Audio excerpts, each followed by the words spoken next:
Well, good morning, everybody. Welcome to the board meeting of the North East and North Cumbria Integrated Care Board. We have our usual shape of agenda, a number of governance items to run through.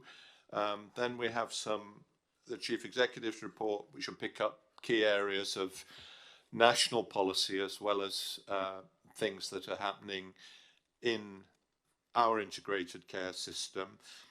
We have a number of important strategic matters to discuss, winter planning, and then later on the agenda, we have an item taking a strategic look at mental health in the North East and North Cumbria. So, and then in addition to that, matters that are arising from our board subcommittees. So if we could start by just registering the apologies for absence. We have apologies from our partner members, Ken Bremner, Kath McAvoy-Carr and Syra Malik. Hannah Bowes, one of our non-executive members, is also sending her apologies. And one of our executive directors, Dave Gallagher, is represented today by Sarah Burns, who is Director of Place for County Durham. We have a number of members of the public in attendance, and I'd particularly like to welcome, although we announced his appointment at the last meeting, Christopher Eckers-Belcher, representing Health Watcher. Christopher sitting down at that end of the table. I'm assured that we are quorate for this meeting. And then could I ask if there are any declarations of interest that haven't already been notified in your schedules? Christopher. Thank you, Chair. It was just to mention that under item 8.4, I am a governor of North Tees and Hartlepool NHS Trust. Thank you very much. Moving on then to the minutes of the meeting held on the 25th of July 2023. Are there any points of accuracy that anyone wants to raise? No? So those minutes are approved. And then if we could take together the items 6 and 7, the action log, and also the matters arising from the meeting on 25th of July 2023. Are there any points in those two sections that anyone would like to raise or follow up on?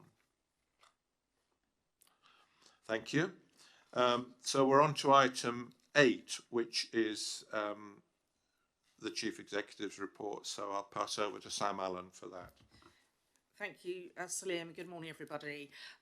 So what I'd quite like to do is to just take you through my report and cover some of the key items within it.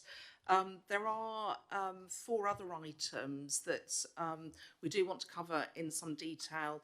One of them particularly around the work we've been doing over the last several months to prepare for what we call winter, the next few months that indeed it feels like are coming towards us quite quickly.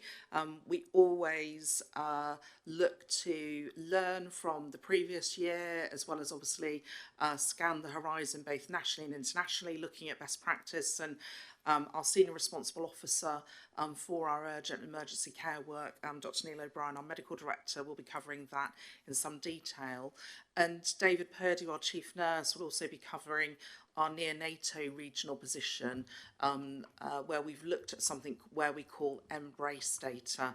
And that very much links into the section in my report where I cover the very tragic and shocking events following the trial of Lucy Letby and the Countess of Chester Hospital. And I do also just want to touch on the collaboration between our 2 hospital trusts down on Teesside as well, by way of giving an update. So I do want to start with the outcome of the trial of Lucy Letby. I know that this certainly was incredibly shocking. And just yesterday, actually, I was talking to one of our two Freedom to Speak Up guardians in the Integrated Care Board, who's a neonatal specialist nurse, worked over 25 years in neonatal services, and we were just touching on, actually, when you work in these services, how shocking it is to even conceive that these events could take place within that environment. But of course, at the heart of this, the absolute tragic loss of the babies and the impact that this has on families, those families, and indeed all families where they may be considering accessing or needing to rely on these services in the future. And the number one question I think all of us ask ourselves is, could this be happening here? And actually, what can we learn from this? So I think in light of the events, it was positive to see the public inquiry established, but we do know when inquiries are established, they can take many months, indeed years, in order to have the lessons. And whilst I think this was very high profile in the media, always minded that obviously we have to look to the inquiry to establish the full facts and the full learning, and that will come in due course. But again, the big question is, what can we learn from this now? So we have taken a number of immediate actions and steps across our integrated care system, particularly looking at data, looking at mortality, looking at incidents right across our neonatal units, and working with our local maternity network. So we do have, fortunately, a number of specialists working across the system who are able to look at that data, which is published nationally, but also mirror that with what we know are the experiences of families in our units and also our workforce. And I'll let David cover that in a little bit more detail, but that also does build on the good work that's been undertaken across our system on the back of the Ockenden review findings, looking at actually how our units are sharing practice and how we're seeking that system-wide improvement and learning.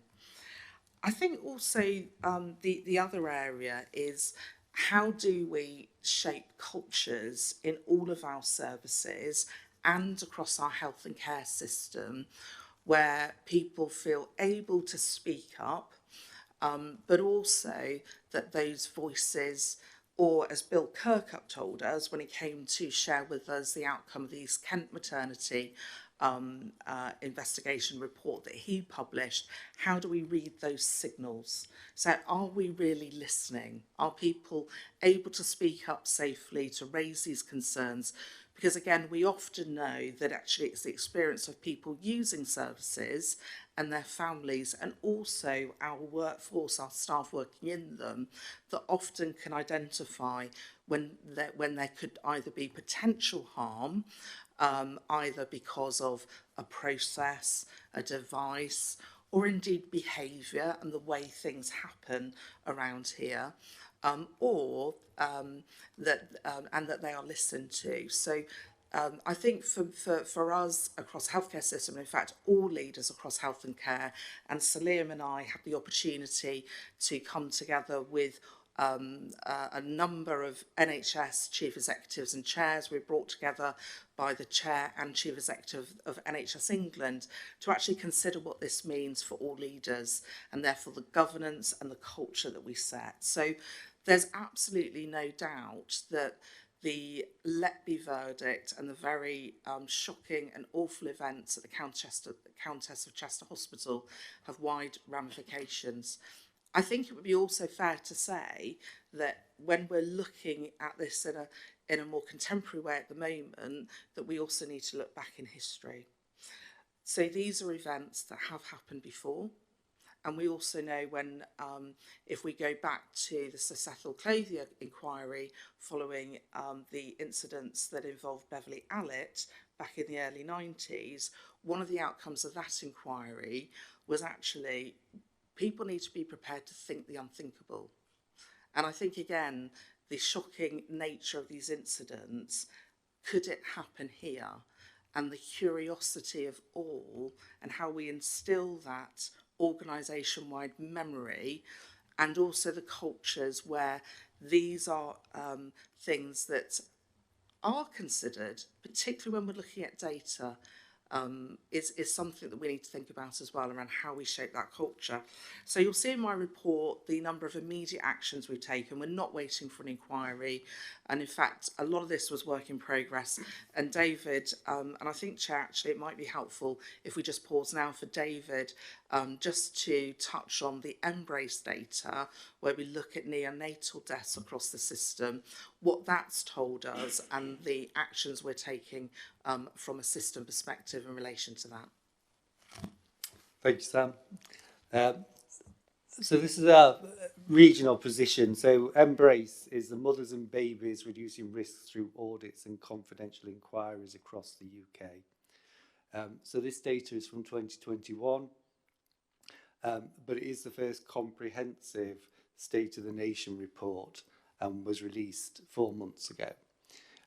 So you can see on the graph that this is the group of, and it's risk-adjusted data. So this is for all neonatal units who have surgical intervention. And we can see there that kind of the average in terms of mortality rate per 1,000 is 2.6 for that group of providers. Now there is differences in those providers. They all provide surgery, but some provide fairly minimal surgery, and other centres such as Newcastle does have a congenital surgical component and is a regional centre. But you can see there in terms of an outlier for mortality across the system that Newcastle Hospitals is an outlier. So we are working with the Trust, and there's kind of just another, that's all the providers that have surgery, and there's Newcastle's position. So in terms of assurance from the organisation, there is some adjustment in terms of congenital element to that, but still does make them an outlier. So there's a number of steps that we are taking to look at this. So in terms of the perinatal quality surveillance model is now operational through the LMNS across all of our organisations. So we review the perinatal mortality review tool quarterly, and the reports are all submitted. All healthcare safety branch investigation reports. So any early neonatal death is reviewed, is referred to HSIB, and then HSIB will do a report. We're looking at serious incident reports shared with our local maternity and neonatal system, and they're all reviewed and themed. So the clinical negligence scheme for trust documents are submitted to confirm compliance with safety actions, and the 3 that we've got issues with across our systems are the use of the perinatal mortality review tool, NHS resolutions, and then Safety Action 9, which is Safety Champions.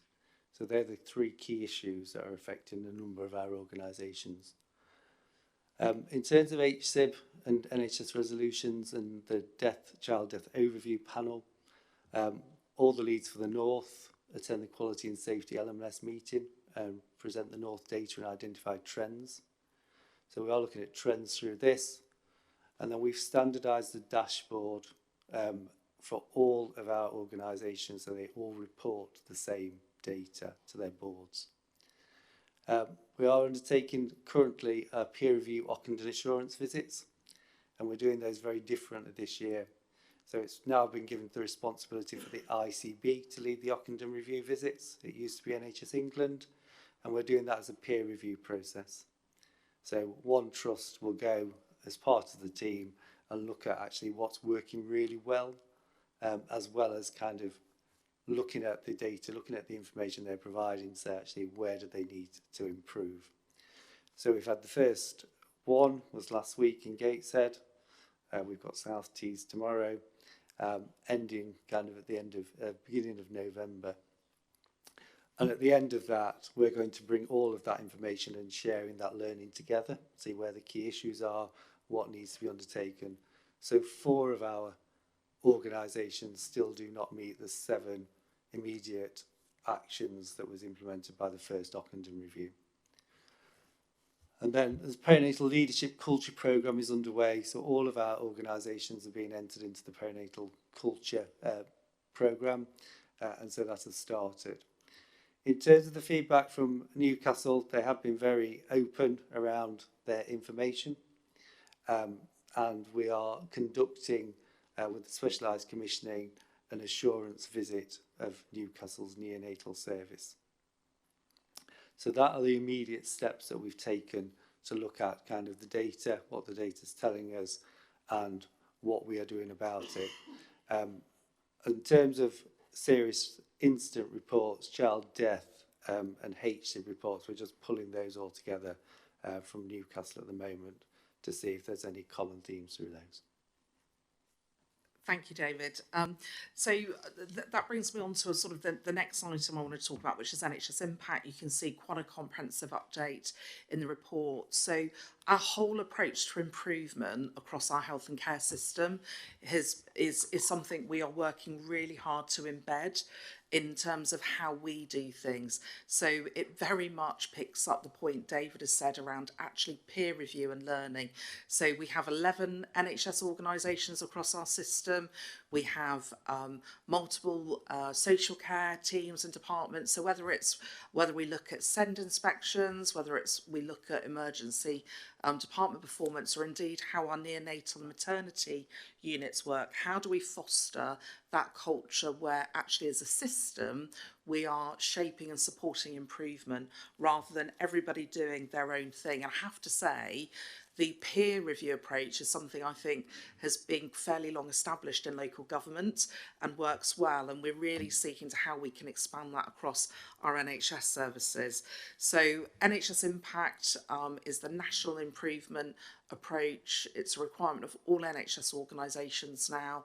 We have undertaken and convened the system, and Annie, our Exec Director of Improvement and Experience, has brought together all of the improvement leads across the NHS organisations. We've undertaken a baseline audit of where we are, and actually what we're really seeking to do is how do we build those improvement skills right across our organisations. It's not about one way of approaching improvement, because many of our organisations operate their own processes and approaches to that, but it's as a system, actually, how are we looking at improvement as a whole and shaping that together. So the individual stock take has been undertaken, and I've actually joined the NHS Improvement Board as well, so we'll be able to continue to bring that learning here into our system and have improvement approaches really at the heart of the way we do things, and that's what we're seeking to do as an integrated care board.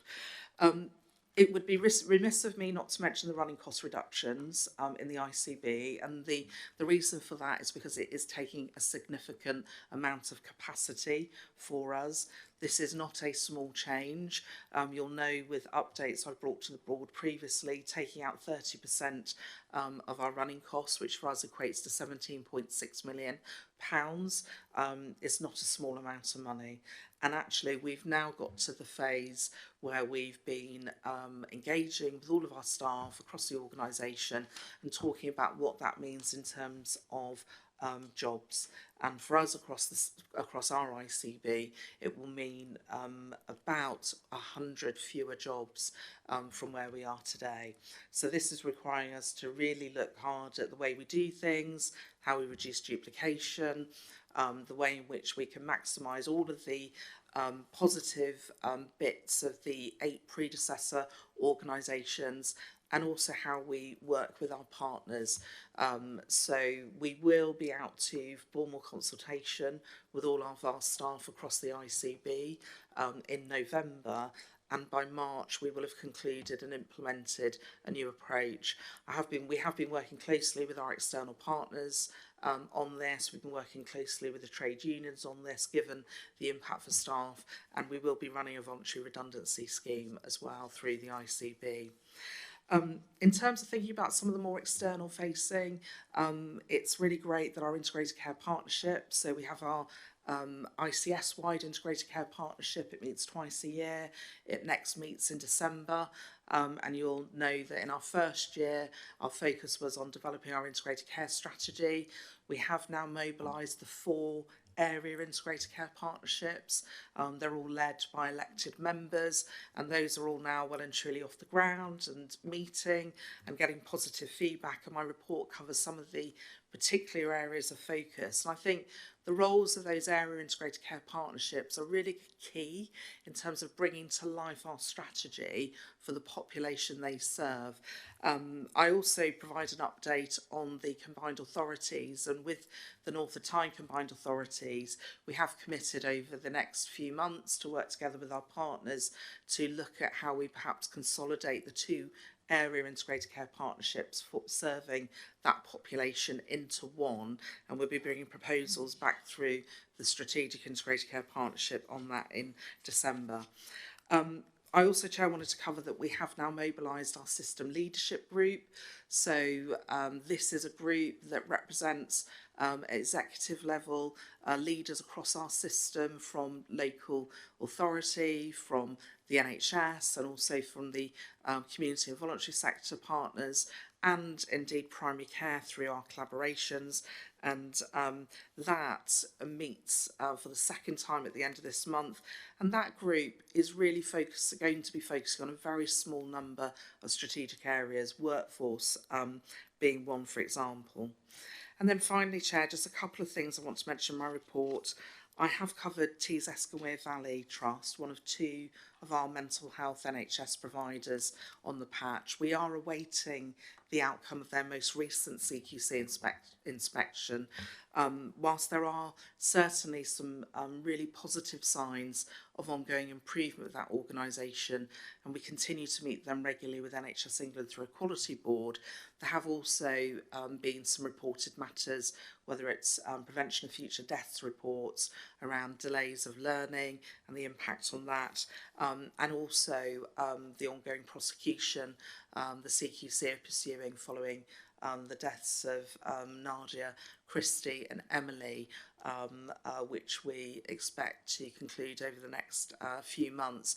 This inevitably continues to bring the organisation into the spotlight from a scrutiny perspective, and no doubt we will have to continue working very closely with the organisation over the months ahead, particularly around safety and learning. And I think if I was to connect the learning point, it's really important that we have systems that can identify the likelihood of harm, but also where harm has occurred, we have systems that work to get the learning and the actions out far quicker.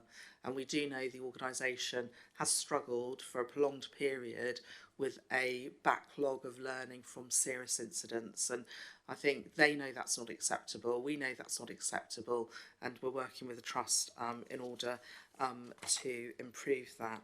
And then, Chair, I do cover the major conditions strategy. And again, our medical director will want to perhaps say a few words about that and how that connects to developing our clinical strategy.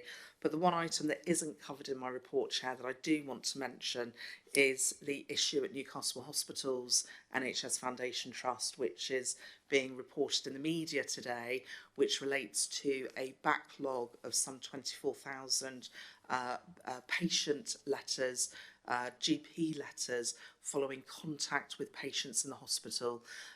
This is a matter that was identified through an ongoing inspection from the CQC. That inspection hasn't concluded yet. We hope that it will be concluded over the next couple of weeks. This matter was brought to light through that inspection. And inevitably is getting a lot of attention and support from the ICB, working closely with the Trust to tackle that backlog. The priority is being placed on the letters that are delayed for the most recent investigations, but we do expect over the next few weeks for that backlog to be cleared. And equally, again, just thinking about where we identify incidents like this, as an ICB, we're also looking across the system to ensure that this learning is used to best effect, and to also get assurance that this isn't an issue that exists anywhere else. We are aware over the past year of a smaller number of incidents that have affected a much smaller cohort of patients that have been tackled proactively within the organisation. We're not aware of any further incidents on the scale that we are hearing reported out of Newcastle at this point in time, but we will certainly keep our quality committee up to speed with all of the steps and actions that we're taking, and Chair, we're working closely with NHS England on this matter too. Thank you, Sam. So very comprehensive report and a lot of important individual issues in it. Comments and questions then, please. David Stout. Sam, with regard to ICB2, the 30% reduction in management costs, quite a task, and obviously the prize is to be as effective in under ICB2 as we currently are, or even more effective than we currently are. Have you thought about what will happen? There's a risk, I suppose, in setting up a totally different structure, that the structure, when you've landed and appointed to it, turns out to be not effective, not as effective as we are now. Have you thought about what you would do in that sort of situation? Because there must be a risk that it looks good on paper, but when you get to it, after 6 months, it's not working, and then there's no more headroom to actually appoint any more staff.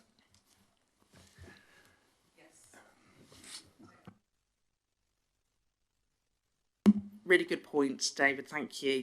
I think one of the things we are being is realistic, and certainly in all my experience of any organisational restructure, again, it's about continuous improvement. So we will have to probably evaluate, I would imagine, fairly early on in terms of actually, are we able to meet all of our statutory requirements effectively?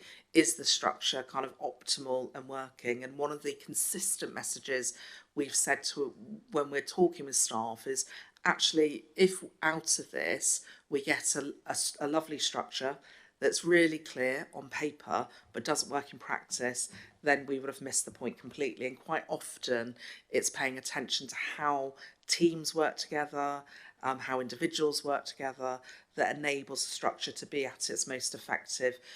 The concern and the risk is we won't have the capacity to deliver against our statutory requirements. I think that's something we're looking at very carefully, particularly around getting role clarity for individuals, particularly around ensuring we're meeting all of our statutory requirements within the structure. But I do think probably 6 months in we will want to evaluate to see actually are there any unintended consequences of this structure? What is the impact of it? It would be fair to say, however, that in looking at our structures, and this is something our own staff have identified, there's a lot of duplication and there's a lot of opportunity still to consolidate that duplication, but we will have to evaluate it. I think just to observe that the work of the Executive Director is very dominated by reactive work, understandably given the level of difficulties in the NHS at the moment, and we're very, very keen over the next year, we've done 1 year already, to try and build more time for them to take on some of the developmental work, addressing population health inequalities, things of that sort. Tom Hall. Yeah, thanks, Cillian. Technical question for David. Sorry, David. In the data you showed around neonatal mortality, how much have you looked at natural variation in terms of small numbers, and what does that look like in terms of trends as well? So in terms of the Embrace data, that's all is risk adjusted, and it's base data again. So they have looked at that, and it's the comparative of the same kind of units from one to the other. So that's why kind of it's from 2021, because actually they've done all that work to look at ensure that it is a comparable picture to the other units.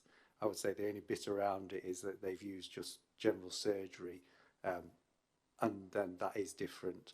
So one of the things that we're looking at with the trust at the moment is having some comparators to other centres that have congenital surgery undertaken and looking at where their positions are. So we're doing that work and we'll feed that back. Jacqueline Myers. Thank you, Chair. I just wanted to come back and add a little bit to what Sam had to say about our ICB 2.0 project. I think you covered it very well, Sam, but I think just in addition, I wanted to say that as a programme team, we're already looking at the risks of the transition specifically, because we know even where we may have done a great job of designing a new operating model, we've got to manage the risks of transitioning from the current to the future, and the possibilities that key issues may struggle to transition in a smooth way. So we're working those through now, and obviously we're talking about an implementation plan from next April. So we've planned, if you like, a timeline which allows space to look at those issues. And then I would just also like to echo that I think whilst it's certainly a massive challenge to take 30% out of our operating costs, we are finding through the kind of engagement and design process that we're running through opportunities for improved ways of working that not only are better value in that they take out duplication, but they are safer because they're clearer. And I just lastly wanted to say that the objectives of the programme are not just about making the running cost reduction, but also setting us up for success in terms of meeting our statutory duties, but also the key goals of our strategy, better health and wellbeing for all. So we're looking critically at whether we're set up to put sufficient focus into those key development goals, as well as to meet our sort of day-to-day responsibilities, be they delivering statutory services or supporting the wider system when it needs to react to key issues. So I hope that the point that you've made, Chair, will be addressed in the new operating model, because it's something we're focusing on very carefully. Thanks. Thank you. Eileen. To make a general point, this is a very large new organisation, and this is quite early in its development. It's really good, the engagement work that's going on, but I just want to raise the issue of workforce and workforce morale. This is a workforce that has really come out of a pandemic. We've got concerns about recruitment, particularly around nursing. We've got concerns about retention. We're looking very hard at some issues that really need our attention. And it's been raised in quality and safety a few times that whilst we need to look really, really carefully at issues of staff attitude, we also need to think about issues of staff morale and think about how we can well support our staff, particularly after a few challenging years. So this has come quite early, I think, for this organisation, and at quite a challenging time for staff right across our health and care organisations. David, you're our lead on workforce. You'd like to come in on that? Yeah, it is a really good point, and obviously we're doing lots of work. We've done lots of engagement with all our providers across health and social care in terms of workforce, and having our final workforce plan will be available kind of at the end of next month. So that focuses on 6 specific areas. So one of those is around supply, one of them is around well-being, one's around development and leadership, there's one around retention, there's one around new ways of working, and then one around inclusion. They do mirror the national NHS workforce plan in terms of that supply, retain, and then do things in terms of reform. So it's very ambitious, the plan, with objectives for each year, and we're very happy to bring that back to a future board meeting to have a discussion, but it has been very well engaged by a wide group of people. Tom comes in. Sam, did you want to add anything to? Yeah, I just wanted to pick up the point of internally also within the organisation. So in our first year, we've done regular pulse checks in terms of staff experience, and we've been drawing on the feedback from our staff on that. And through the early phase of what we've called our 2.0 programme to deliver the running costs, extensive engagement with our staff, face-to-face engagement. And the sort of the 2 big messages they told us through that was get on with it and tell us what's going to happen when in as much detail as possible. So the latest round of engagement we've been doing provides a timeline over the next 6 months up until March, so they can know what to expect when. And they've also asked for support with their well-being as well. So Annie's teams put together a whole package of support, which includes everything from CV writing, team development, coaching, so that we're supporting our ICB workforce as well. And it would be fair to say their experience also has been slightly different as commissioners from the COVID experience.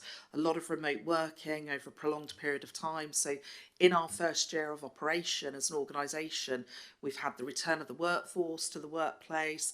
We've had massive change, 8 organisations into one.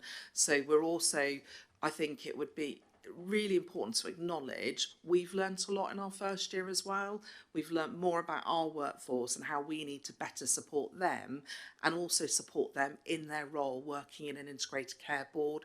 But I think the regular pulse checks we've undertaken have been really helpful, and we'll also this year be doing the NHS staff survey for the first time, so finding ways we can get their feedback being really crucial.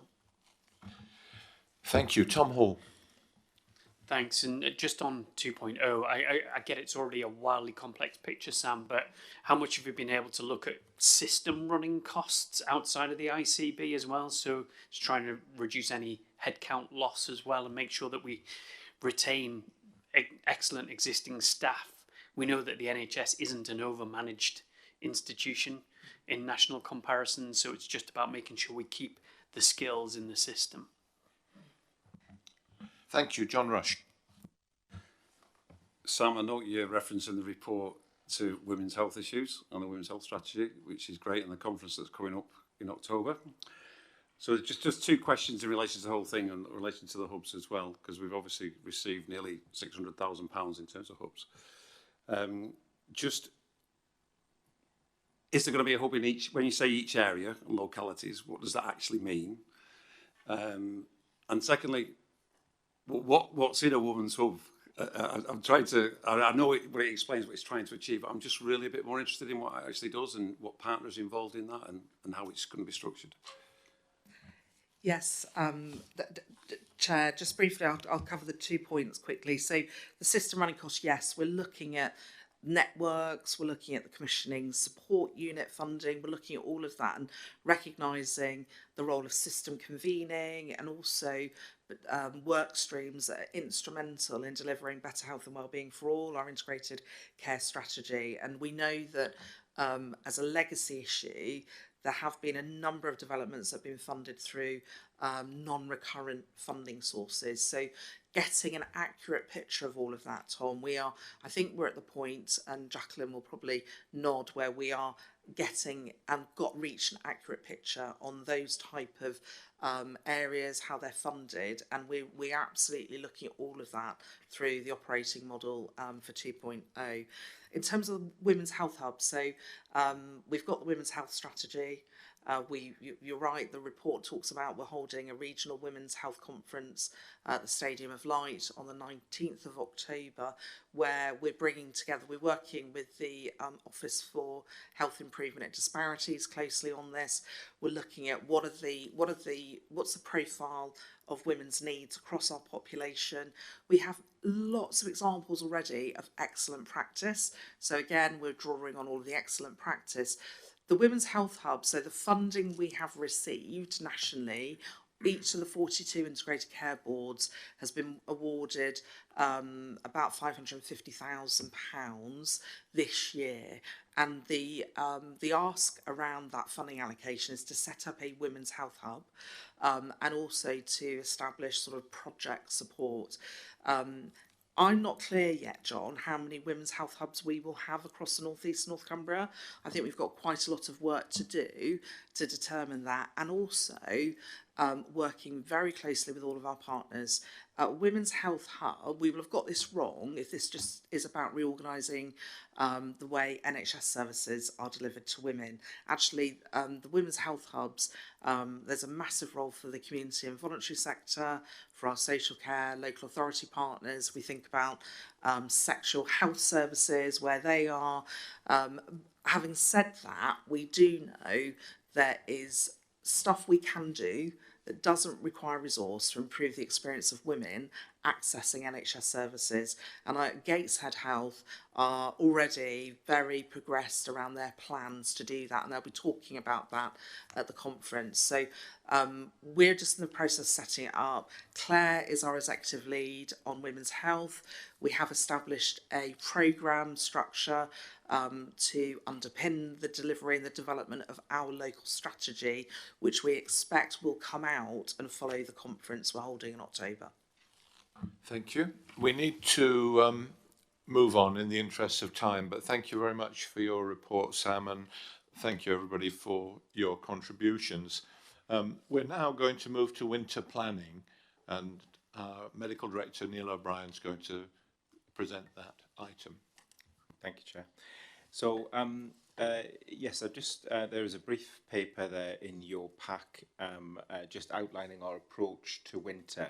I'd just like to remind the board just how we organise the transformation and improvement of our urgent and emergency care systems. We do have an overarching urgent emergency care board, which is attended from members across the system in very senior positions, but that very much facilitates the work of our 5 local A&E delivery boards, which have membership from primary care, secondary care, social care, voluntary sector, and they very much look at the key performance and improvement of key standards in the urgent and emergency care system. We never stop work on improvement in this area, and we had a number of initiatives last year which we are building on again this year. The NHS England have released some 10 high impact areas of action that systems should consider, and we have, through our local A&E delivery boards, done some work to ensure that they are captured in the plans. Just to say, although there are plans in place around some of these improvements, we are still expecting the pressure within the urgent emergency care system to remain high as it is now, and will become more pressured as we move through the winter period, as this happens every year. But we are confident that we have put as many plans in place as we can, so that our system can manage with that in the months to come. A key part of that resilience is our system coordination centre, which is open 7 days a week, uses real live data to look at ambulance performance, handovers, number of beds, and is a key function that we facilitate as part of the ICB for system partners in order to manage on-the-day pressures to try and ensure that the system is as safe as it possibly can be during the winter time, and that is linked to our tactical and strategic on-call at the ICB. On that, we've managed to agree a number of key documents within what we call an escalation framework, and where all of our providers have been engaged in looking at key policies like mutual aid, repatriation, which are the key tools that we use to try and manage operational pressures when they build during the winter time. On planning and on our general improvement approach, we have very much followed the process that we followed last year, which stood us in good stead, and that is engaging frontline clinicians, frontline operational staff in what they feel would have the greatest impact on performance and patient safety throughout the winter period. And within the document there is a table which is entitled the Final System Winter Priorities, which we have done, as I say, extensive engagement and have had agreement across the system, including all the chief executives of the provider trusts, that these are the areas that we are going to focus on this coming winter, because we feel they have the greatest opportunity in improving patient safety, patient experience and performance. So they are very briefly there to implement a system clinical assessment service to focus on category 3 for ambulances to ensure that the ambulances that are being asked to attend are indeed needed. Can we direct to other services such as urgent crisis response or urgent treatment centres rather than just an automatic send out of an ambulance? So that's our number one priority, and that builds on our priority from last year. We've got further improvement that we want to make on the ambulance handover delays. This is still an area of pressure for us. We have made great improvements in the last year, but there are times when the pressure is on that we still have some challenged performance in our providers. We know that if ambulance handover delays become prolonged, then that means the ability for our ambulance trust to respond to emergency calls at home is impeded. So it's a key safety metric that we're wanting to drive further improvement and get that down to as near 15 minutes as we can across all of our providers. And then the final priority is looking at front door navigation in our emergency departments, ensuring that patients get the right care that they need in the right place. Quite often patients are waiting excessive length of time when they could have been seen a lot more efficiently in one of our urgent treatment centres, and this links in with our medium-term improvement work on co-location of urgent treatment centres across the patch. So we are looking at, and there's more detail in the paper there, exactly what we're doing in those priority areas to roll that out over this winter. We've got, we really do want to mention primary care and the key role that they play in urgent and emergency care delivery day to day. It's often the first port of call for that, and we'll be bringing more information into our next board about how we're trying to reduce some of the burden on primary care, which will allow them to try and respond to urgent care needs during the winter. And the last thing that I would like to remind everyone is a key piece of preparatory work for winter is our vaccination programme. Again, big thanks to community pharmacy and primary care. They are the ones who are delivering this. We've made a very good start. We've got 105 more providers than we had last year.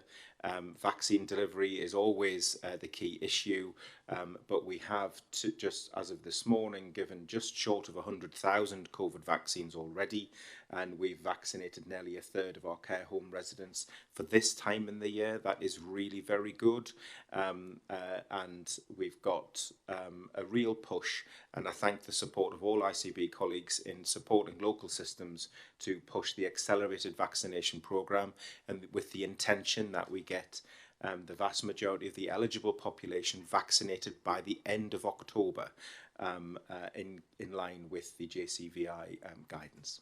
So I'm happy to take any questions. Thank you. Thank you very much, Neil. So a lot of work gone into the planning, and that's happening right across the whole country at the moment. Comments and questions, Rajesh? Yeah, thanks, Neil. Quite a comprehensive plan. Just two questions. I mean, firstly, within the priorities within the table, with regards to the emergency departments, I think we had some discussion about making sure that we relook at the integration of psychiatric liaison teams and how we prioritize their work to actually deal with the winter pressures. So any feedback on that? Excuse me. And the second question was, there is some reflection in the paper about 111 and with the new developments which are coming on board with the 111 and the mental health element of that. Has any thought been given to see how that could be also looked at in relation to the winter pressures? So the short answer to both of those questions is yes. We're working with Levi, who heads up the mental health and learning disability work stream, who might want to comment on some of the specifics. But certainly the streaming at the front door, we could certainly look at one of those services that was streamed to as maybe safe places for assessment for mental health. problems, and also greater integration of liaison teams within mental health. And there are changes around the implementation of the mental health work in 111. Levi, I don't know if you want to give Rajesh a bit of an update on where the workstream are at with that. Yeah, thank you. So the Mental Health 111 Select, if people aren't aware, will be an alternative route for the public to be directed to more appropriate services rather than an ambulance being dispatched.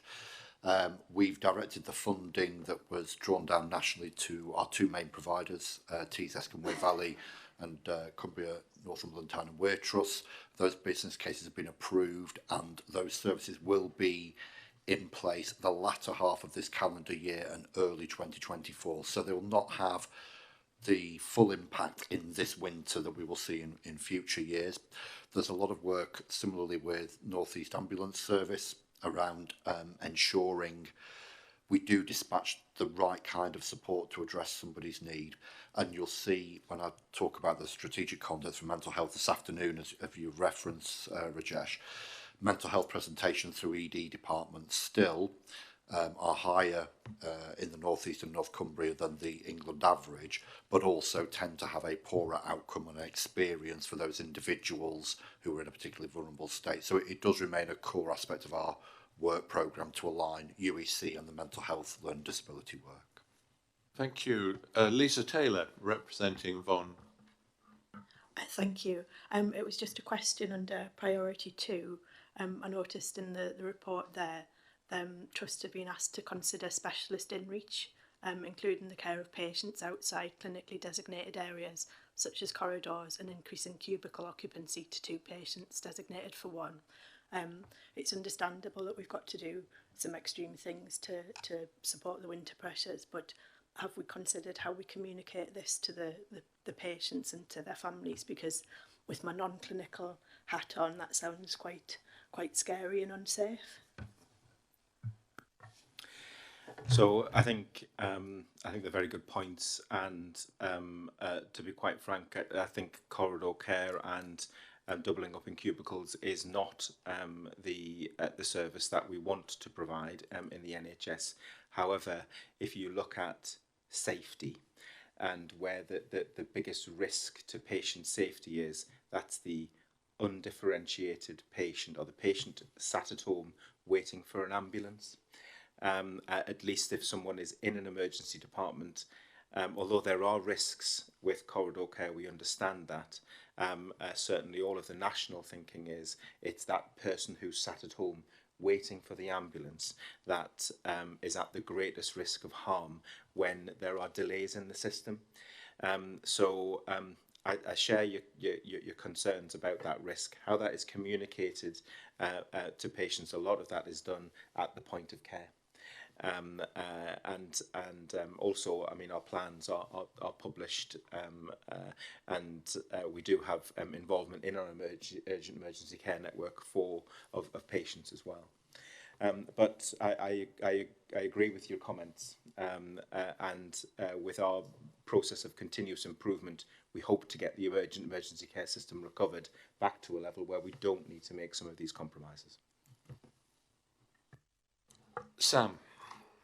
Thank you, Chair. I think it's important just to clarify that certainly is not care we would be advocating in terms of corridor care. And in fact, our system 3 core priorities are about getting people to the right place first time. But as Neil said, clearly all of the focus, particularly around enabling the appropriate and timely response to requests for ambulance, it is absolutely critical. We want to make sure that we've got a system that is able to function effectively for people in our population. I was therefore really pleased to see that our focus on improving discharges absolutely continues, but I think alongside that is also worth really emphasising the importance around the frailty pathways. And of course, once somebody has reached the point of hospital, for some people it's difficult to avoid admission. So anything we can do around prevention, working really closely with our local authority partners, we'll continue to do this year. Chair, I was absolutely delighted though that we were able to secure the capital resource for the urgent treatment centre down on Teesside this year, and I think it's as a result of the really good performance and focus around our system priorities that enabled us to deliver that. To have an urgent treatment centre in Middlesbrough for the population of Middlesbrough, and they're able to access that, will make a significant difference to how our health urgent emergency treatment system functions down on Teesside, and indeed in North Yorkshire as well. And then equally, the SDEC environments and County Durham and Darlington, when I'm sure we come onto the integrated delivery report, if we're looking at where we've got variation in performance across the system, a lot of that, some of that is concentrated down in the south of the patch and in County Durham and Darlington. I think the work the Hospital Trust has done there to develop an environment for same-day emergency care and increase capacity, which will help us support people to move through the system in a more timely way, is a really positive development too. Thank you. Just conscious we need to be moving on to the next item, but Sarah Burns, you're deputising for David Gallagher, who's our one of our executive area directors. Thanks, Chair. I just wondered whether it was worth mentioning some of the work around right care, right person, Neil, because that's obviously a significant change that will happen this winter with the changes in the constabulary's approach to responding to emergency. Yes, again, Levi, because this is within the mental health sphere, Levi has been leading on that. Thank you. And thanks for referencing that, Sarah. So, again, just for general awareness for people, right care, right person builds on the approach of the Metropolitan Police about police not attending calls unnecessarily, i.e. they need to be attending where there is serious risk of harm to self or others for a mental health presentation, not for what they deem as unnecessary activity. So that might include people who we describe as absent without leave from services, people where there are concerns that they are missing, and sometimes for our local authorities. We've been working strategically with the 4 police force areas in the North East and North Cumbria. I think it's fair to say they are at slightly different places and ambition against the national intended timeline. So for Cumbria and Northumbria forces, we have quite well established plans which will be in place by the end of December and into early January. Within Durham and Cleveland, it's slightly different position. Durham are looking to have an implementation plan that goes into the next calendar year, and Cleveland, our colleagues at TZESC and Waverley are still negotiating the timeline. I think there's a number of benefits to this. This is about not criminalising mental health presentations. This is about directing people, again, as you say, Sarah, to the right services to meet that presenting need. There are also some risks there, and particularly for our emergency duty teams in local authorities. I think they have concerns about their capacity if the police are not attending some incidents to meet the rest of their workload. So we have a gold command group, gold being the police jargon, and for us it's a strategic group that's working across the 4 forces. And then each of the 4 force areas, we have an implementation group which includes health, social care, primary care partners in terms of the implementation plans. Thank you. Just before we move on, Neil, there's just one point I want to raise. Over the years, we never know whether winter is going to be a severe winter or a less severe one, but the elements of what causes the pressure are usually well defined, and it just depends how bad they are each winter. But this last winter, the element that became very difficult was staff absences in the face of lack of clarity in COVID policy about testing, length of time before you could go back to work and things of that sort. Given that we would expect COVID to be around as well this winter, are all of those things now, is it clear how policy is determined in relation to staff absence, because it took a lot of capacity out at one point last winter? So a lot of the guidance on infection prevention control around COVID, a lot of it is advisory. There's not the very hard guidance that there was around at the height of the pandemic. I would say that guidance can change if the number of hospital admissions, which we are starting to see, increase with COVID. The current guidance basically talks about if a healthcare worker suspects they have COVID, there's a definite isolation, definite kind of removal from work and isolation if they work with inpatients who have suppressed immune systems. The rest of the workforce, it is the general advice that it is for the rest of the population. So hopefully, unless anything changes with the emergence of any variants of concern, then that guidance, as far as I'm aware, has not changed. So the impact on the workforce could be less. That being said, if someone does get COVID, then they do feel quite unwell, so they may well be absent from work anyway. But that requirement to remove yourself for a number of days and have negative testing before you can return to work is only in certain special areas within the health service. Thank you very much. Thank you, Neil, and thank you for the questions and comments. We move on now to, I think we've done the neonatal regional position, haven't we, Sam, as part of your report. 8.3, the peer review of freedom to speak up arrangements. Did you want to say anything more about that? I think, Chair, just to say that instead of, just to emphasise the point I made earlier, that instead of taking an approach which is just assurance from each organisation, building on the work that we've done on NHS impact and looking at improvement methodologies, we've designed a process whereby each of the organisations will undertake a baseline assessment against national requirements. We'll bring this together and also convene and provide a space to convene the Speak Up Guardians from across the system so that the learning can be shared, because I think naturally we can expect, and we know already there will be some variation in the way each organisation has enacted the implementation of the national guidance around freedom to speak up. We are also asking each of the organisations to look at 2 cases of speaking up specifically through their board and follow them all the way through to ensure that all of the steps have been taken, both hearing the concerns raised, the follow-up of the action, but also working to ensure that there's no detriment suffered from the individuals who speak up as well. And David Purdue, our Chief Nurse, is our executive lead for speaking up, working across the system, but also as an integrated care board, we also have our own freedom to speak up arrangements. So we will also be participating in this approach which we've set up. And David, I don't know if there's anything you want to add to that. No, thank you, Sam. And kind of it's up on the screen in terms of the approach we're taking. I think the really important thing is that kind of encouraging all our staff in terms of the 3 elements of speaking up.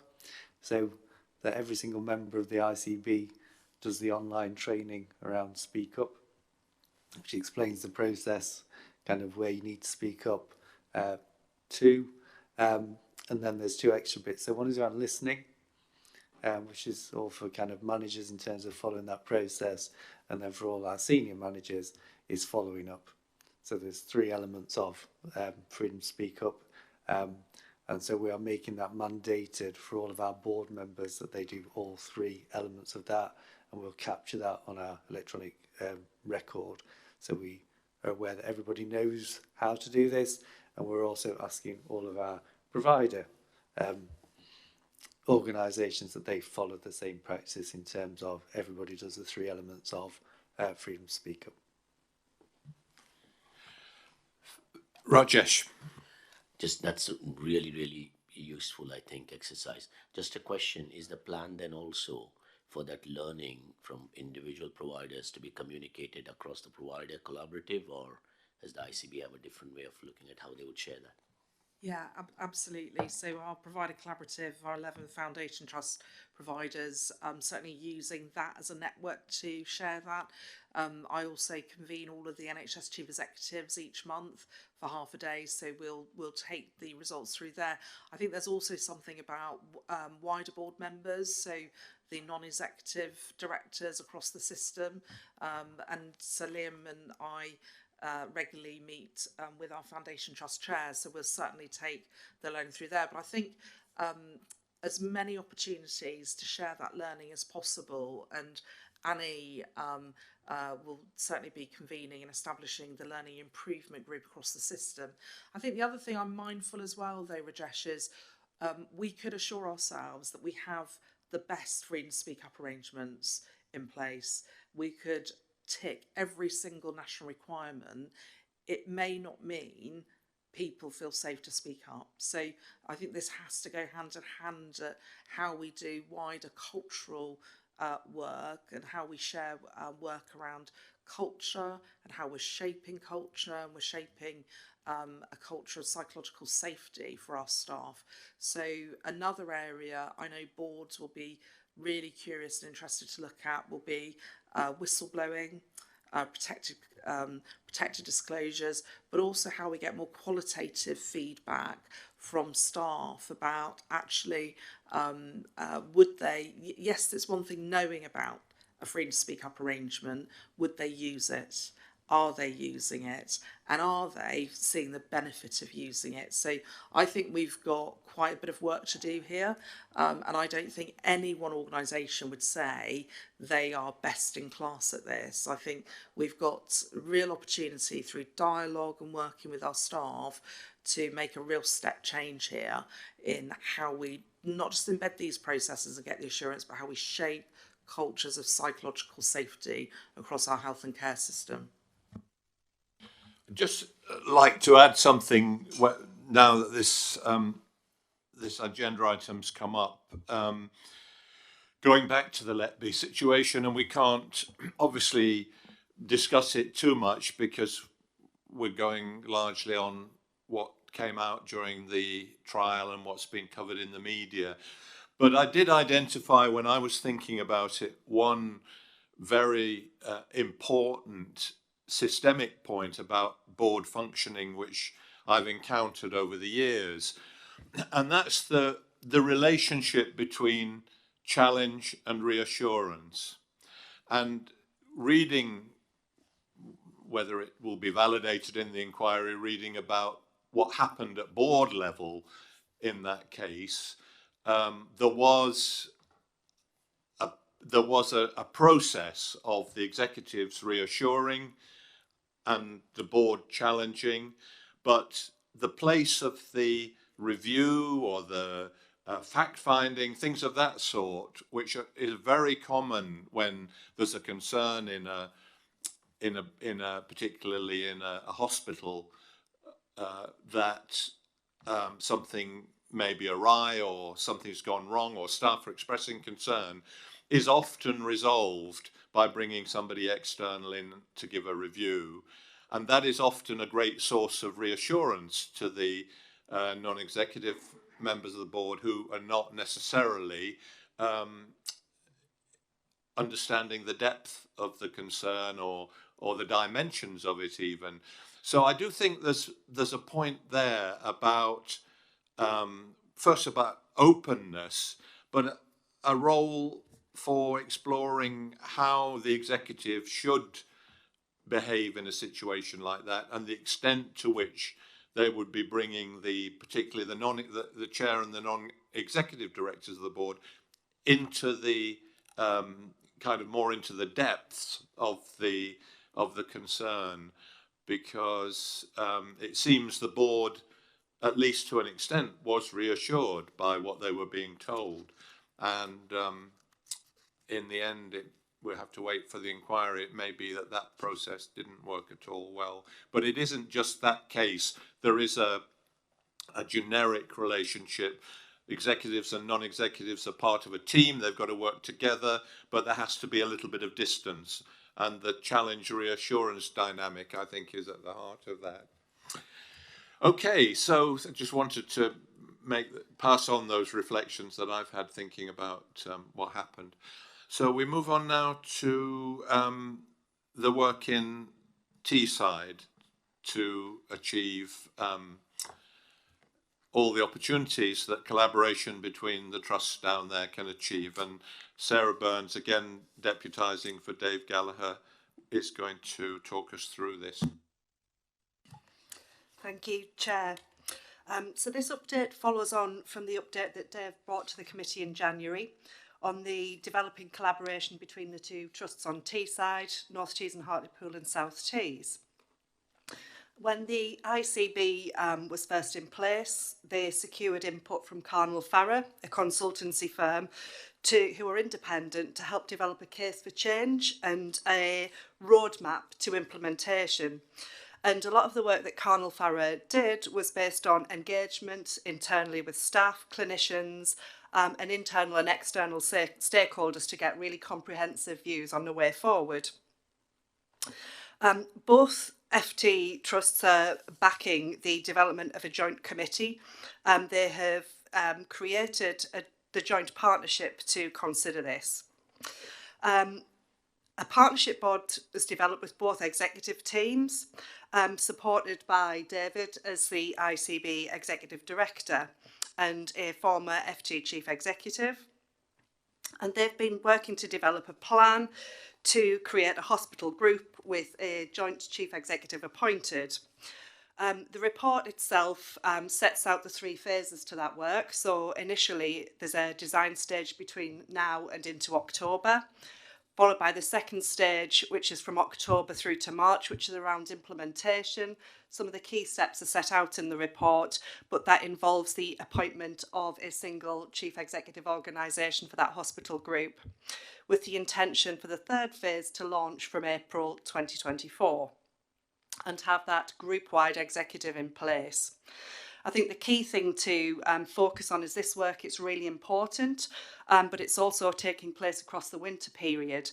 So we'll be working closely with the 2 trusts together with colleagues working in place in Teesside, all of the stakeholders, and David himself, to ensure that that focus is still there on operational delivery, particularly over the winter period, but some of these key strategic developments and milestones actually go ahead to plan.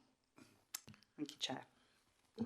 Thank you. And it's a great opportunity, this, for the patients and people living in the Tees Valley, as well as for the staff. There's a huge amount of clinical talent down there, and lots of innovative services. So it's something in my old role as regional director in the 1990s we weren't able to achieve, and so I think it's all credit to everyone who's worked on this, and particularly to the trusts who have really shown enormous enthusiasm for taking this all forward. So we regard this as a big success. Sam, is there anything you wanted to add?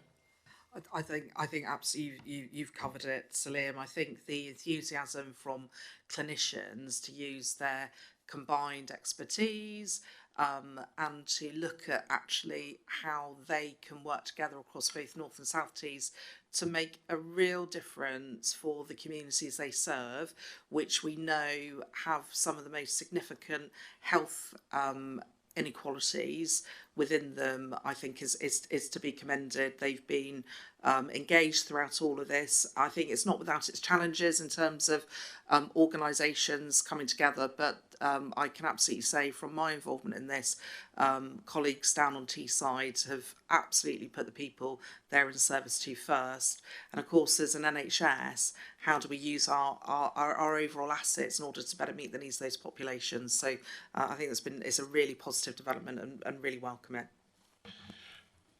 Good. John.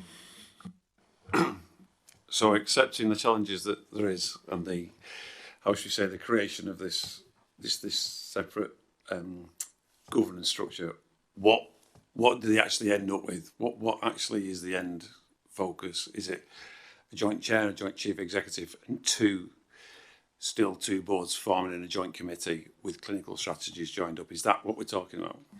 So they already have a joint chair, so they already share a joint chair, but they will be moving to a single chief executive, and that post has been out to national search and selection, and the two trusts will be interviewing for that post in mid-October.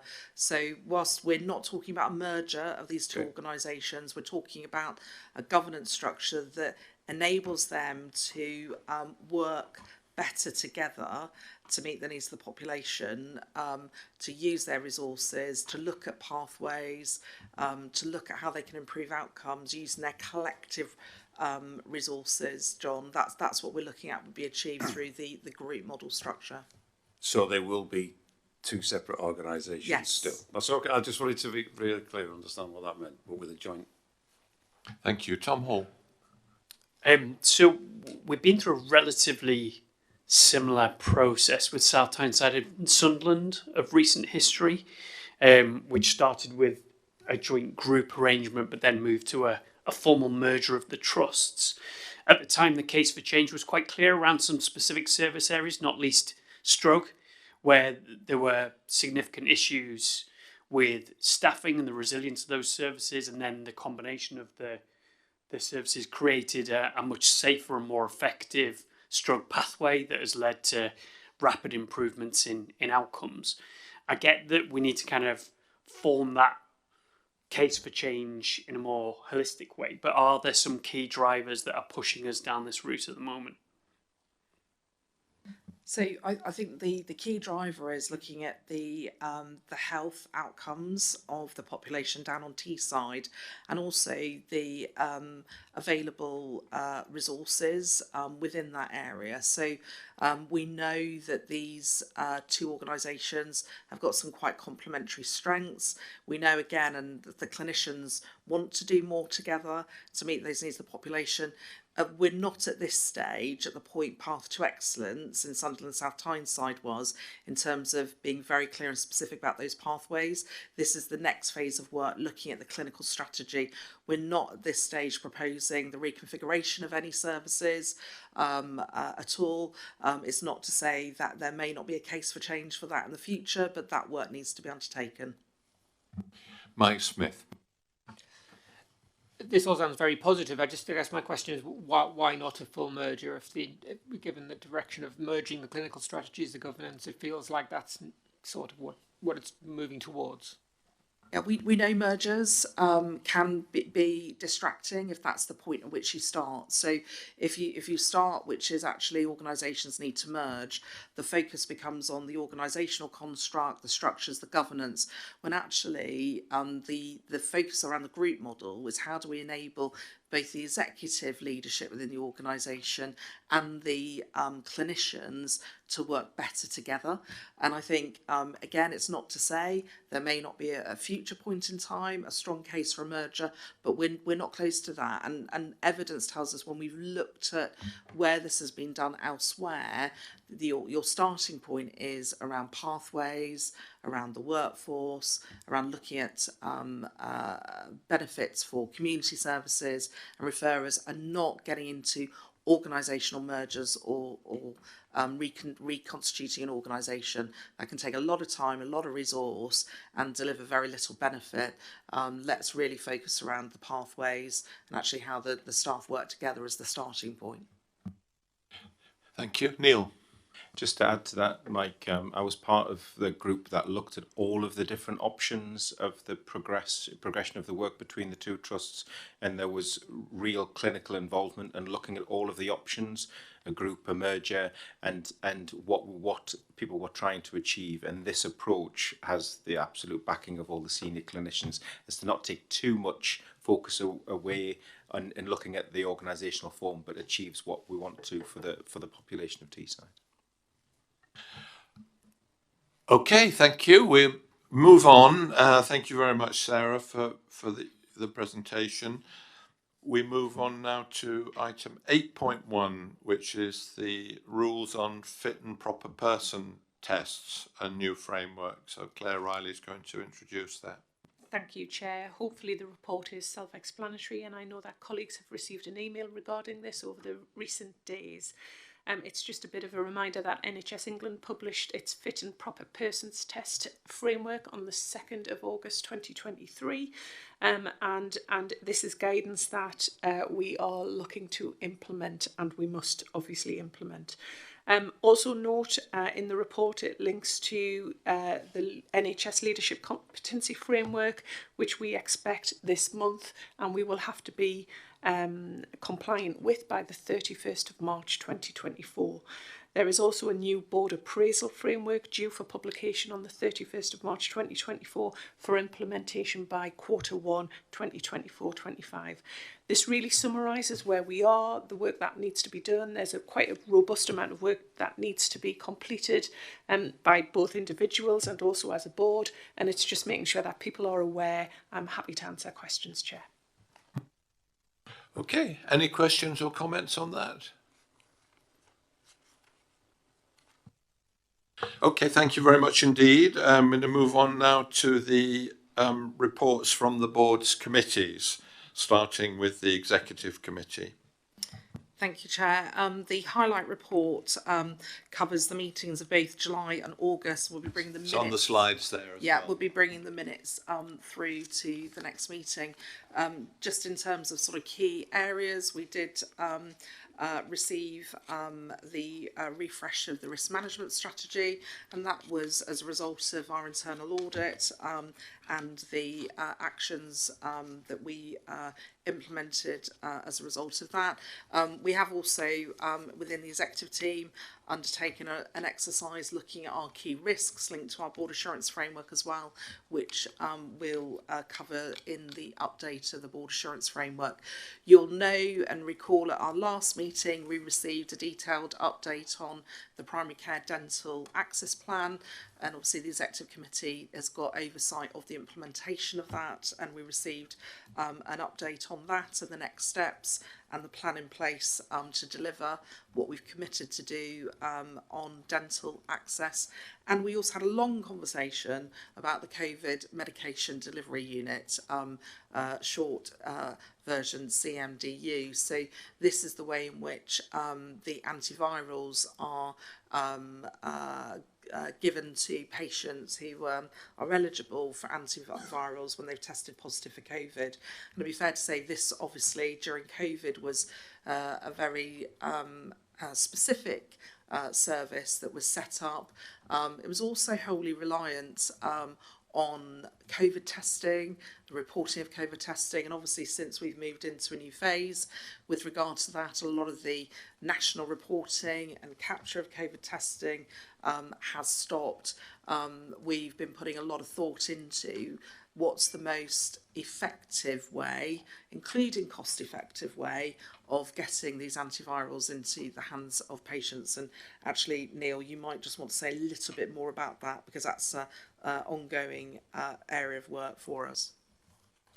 Thanks, Sam. So in this report, at the time this was written, the plan was to extend a contract that to implement a contract with NIAS to continue to provide the COVID medicines to eligible patients.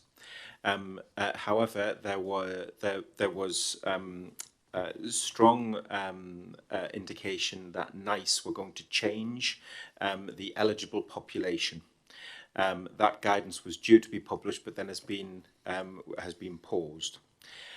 Because of that, we have been unable to mobilise the contract with the North East Ambulance Service.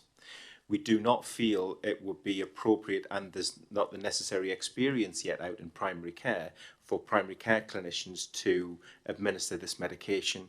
So we have therefore, this just happened back end of last week, we have commissioned an alternative provider who will continue to provide exactly the same service for the North East. In North Cumbria, their existing service for delivery of COVID medicines will continue. So it's just to give reassurance to the board that COVID medicines will be available to the population of the North East and North Cumbria if they are eligible from a dedicated commissioned service that we have. The only difference will be the email address that practices send the referral to will change, and we've got a plan to communicate this out to primary care and to other stakeholders by the end of this month. Okay, just before we move on, Neil, you may not have an immediate answer to this, but we haven't at any point really had a discussion about the population with so-called long COVID. And I'm reading a lot at the moment. I mean, there's a big article in the British Medical Journal about the doctors who've basically their careers have gone as a result of not being able to think or get involved physically in their work. So presumably there is a feel for how many people in the ICS are affected in that way, and presumably there are some clinical services that have been developed to address it. But just be interesting to know if that's the case. Yes, I mean, exact numbers, I can't quote you. Since pretty much the middle of the COVID pandemic, there were centrally funded long COVID services, and they have continued to be funded for both adults and children. There are problems with access of provision across the northeast and North Cumbria, and that's something we can work on. It's important to say long COVID is not just one condition, though. No. If you like, I can bring a more detailed update of the numbers and the kinds of issues, and we've got certainly a couple of clinicians who are UK leaders in this field. In fact, a lot of the modelling of the long COVID clinics were based on models that were originally set up in Newcastle. So we can bring further update to the board if it's of interest. Okay, and maybe just as a matter arising from the next meeting, Christopher. Chair, can I just ask something on the primary care dental access and crisis plan? It's just that whether or not the executive had considered the approach that was taken by Suffolk and North East Essex ICB, the commissioning and supporting of a dental practice which was 100% NHS patients, which may have alleviated some of the problems we were encountering. I'm not familiar with that particular example, Christopher, but really happy to pick that up. We are taking a number of steps around the contract and how we support dental activity, but really happy to follow that up. Thank you. Thank you very much, Sam.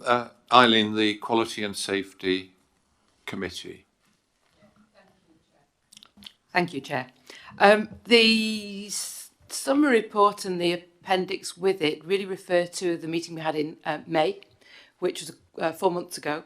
So I'll look a little bit back, but mainly look here and now, actually. So we are looking at trying to, we skipped a meeting to get into sync with the Finance, Performance and Investment Committee because we receive the same integrated performance and quality report. So we are at the point now of our 6th meeting. The slide that I have as an aid memoir really tells you that we've managed at this point now to really start to operationalise plans that we've had in place to ground our work in patient experience and to some degree also staff experience in delivering care. So we, at our recent meeting in September, we had our first patient story, which was very much around the issues of trauma-informed mental health care. And it was a really important and powerful testimony, and I think it really did actually then ground all the rest of the conversations we had around the committee, because we see a lot of data, we see a lot of paper, and I think actually it was really important to have someone come to us to talk about their experiences of welcoming care and the opportunity for treatment and care, but finding themselves re-traumatised by the process of experiencing that care. So very important issue. Our area quality exception reports, we're moving to try to standardise these. Most of the place-based arrangements now are set, and those committees at place are functioning and reporting through to us. And our area nurse leads bring their overview to board. We've tried to structure the way that they report based on the National Patient Safety Strategy, where they're really structuring their accounts around insights, involvement and improvement. And I think it's fair to say that we felt that that was really helpful, that standardisation, but we're looking for a little bit more specificity on what particular actions are being taken, what specific learning is emerging, and how do we know as a committee when we can feel assured and when we need to escalate to board. I think there's still a little bit of work to be done there. We actually had some specific discussions around the response in the system to the Lucy Letby trial and verdict. And I think one of the major pieces of work going forward, and we've discussed this already actually, is to really look at our freedom to speak up policies across the system and in all of our providers. But I think an issue emerged in our conversation that's been bubbling around quite a bit in all the data we receive. There are times when sometimes the data we have on serious incidents, mortality, etc., maybe the data are low or they are high, and we need to understand when it's too low or too high so we can become alerted to direct our gaze there. So I think there's something really quite important about benchmarking things. We have a lot of incidents data and complaints data, and more to come because of the delegation of primary care optometry and dentistry to the ICB. So we need to just give some close attention to benchmarking in our system and also peer-to-peer in some of our provider organisations. I think another issue that came up, and this is very much around our desire to understand our performance and quality, safety, and to learn and improve. But at the same time that we need to take those steps for learning improvement, we need to understand that our workforce is a workforce that's had really quite a challenging few years. And one of our provider leads on the committee, brought the issue up to our attention of staff morale. When these cases, and thankfully they are rare, where difficult things happen and they're in the media, that has an impact on staff, who most of whom are trying to do their best to care and to care well, but often in challenging circumstances, both in the system and also personally as they recover. So I think we need to ride the two horses of understanding that we do need to scrutinise and challenge, but we also need to think about the morale of our staff and support staff in our health and care sort of systems. I think finally my point is, and this came up I think in the Lucy Letby trial, but it also came up when we were thinking about some of the report at the last board around the NIAS inquiry. And that is, where you get division within health and care teams, that is a problematic thing because it can inhibit being open. So we know that when we think about the Lucy Letby case, you had a situation where some physicians were making reports to board, and there was a high degree of nursing expertise at board, and there was this sort of sense of it was the doctors versus the nurses. And when Bill Kirkup came to talk to us about some of the issues in maternity care in Kent, there was that conversation where the midwives and the obstetricians, there seemed to be a little bit of a grist and a conflict there, and I think that's something that we really need to pay close attention to.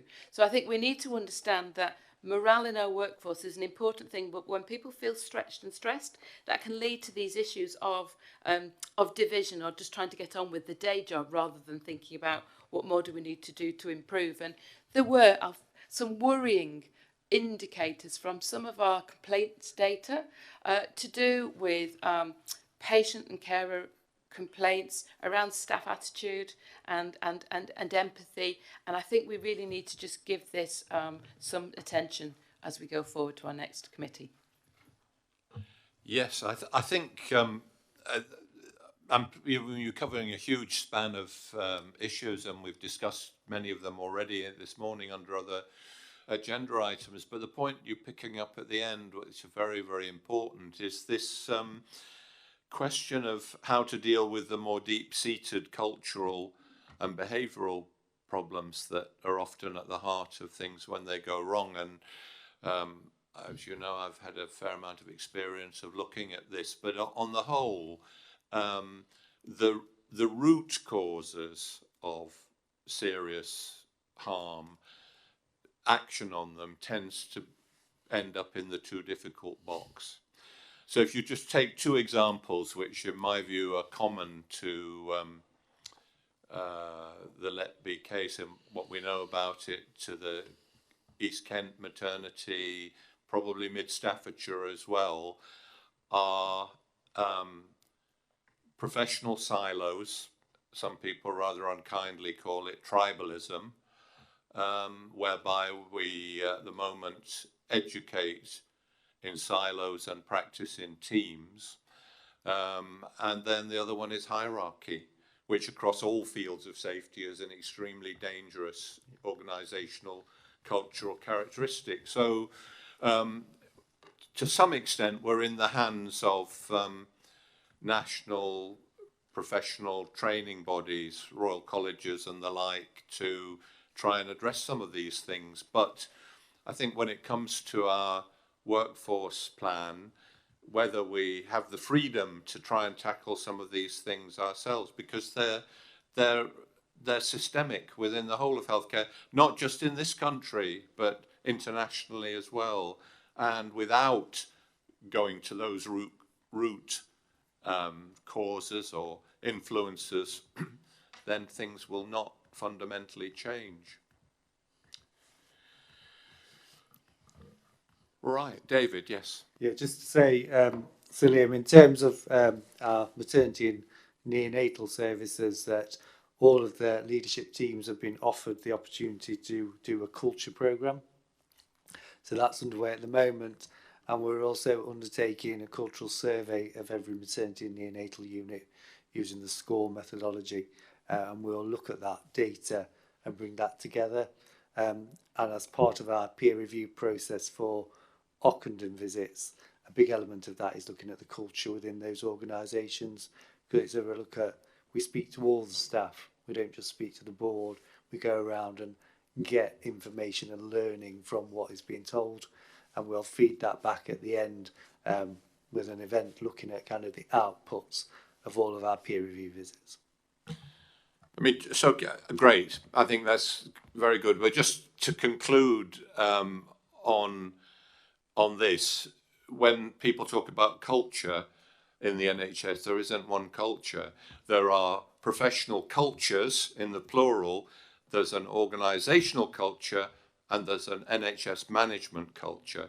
And I think the way those interrelate and have similar and different factors involved is both challenging, but also, I think, an opportunity to dive a bit deeper into all of this when, in the light of these things that have been happening in the NHS. Any other comments on this interesting committee? No? Okay, then we move on to the Finance, Performance and Investment Committee, John. Thanks very much, Liam. And just a slightly different approach this time because it's a bit of a triple act. I'm just going to give an opening introduction about some of the things we've done on the committee, and then obviously after the break, I think it's going to be David and Jacqueline who's going to be speaking a bit more detail. Is that right? Well, maybe you'll be speaking straight after me, I think then. That's okay. Right. Okay. So just in terms of where we are, we continue to receive the Integrated Performance, Quality and Finance Report, which again keeps getting enhanced all the time. That's a really useful document, and I know it's already been alluded to by Eileen. But there are concerns from the committee's perspective as regards both financial and performance issues. So if I was to summarise, and I know this will be worked on a bit further by David and Jacqueline afterwards, but for us, financially, we continue to be off plan for both the ICS and for the ICB as our own organisation at the moment. And there's still some unmitigated risk of around about £100 million within the whole of the ICS. And we need to work out how to do that. Now, part of that response, of course, is going to be the medium-term financial plan, about what that will actually look like. And I know David might allude a little bit more to that afterwards. But also as well, I think what is from the committee's perspective important is that I believe we've still got the confidence of NHS England regionally in regarding our performance, both financially and performance-wise. So that's a part of an important relationship that I know the colleagues work very hard to try and support.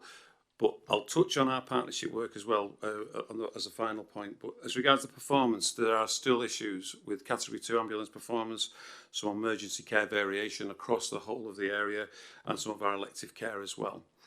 But going back to the committee as a partnership, we're very fortunate that we have two provider reps on the committee. Obviously, Ken, who's not here today, and Rajesh from the mental health side. I'll speak to you, Mike, at the break regarding the request that you made for primary care involvement. And I think that's a really good suggestion, but we'll have a conversation about that. But what does that bring?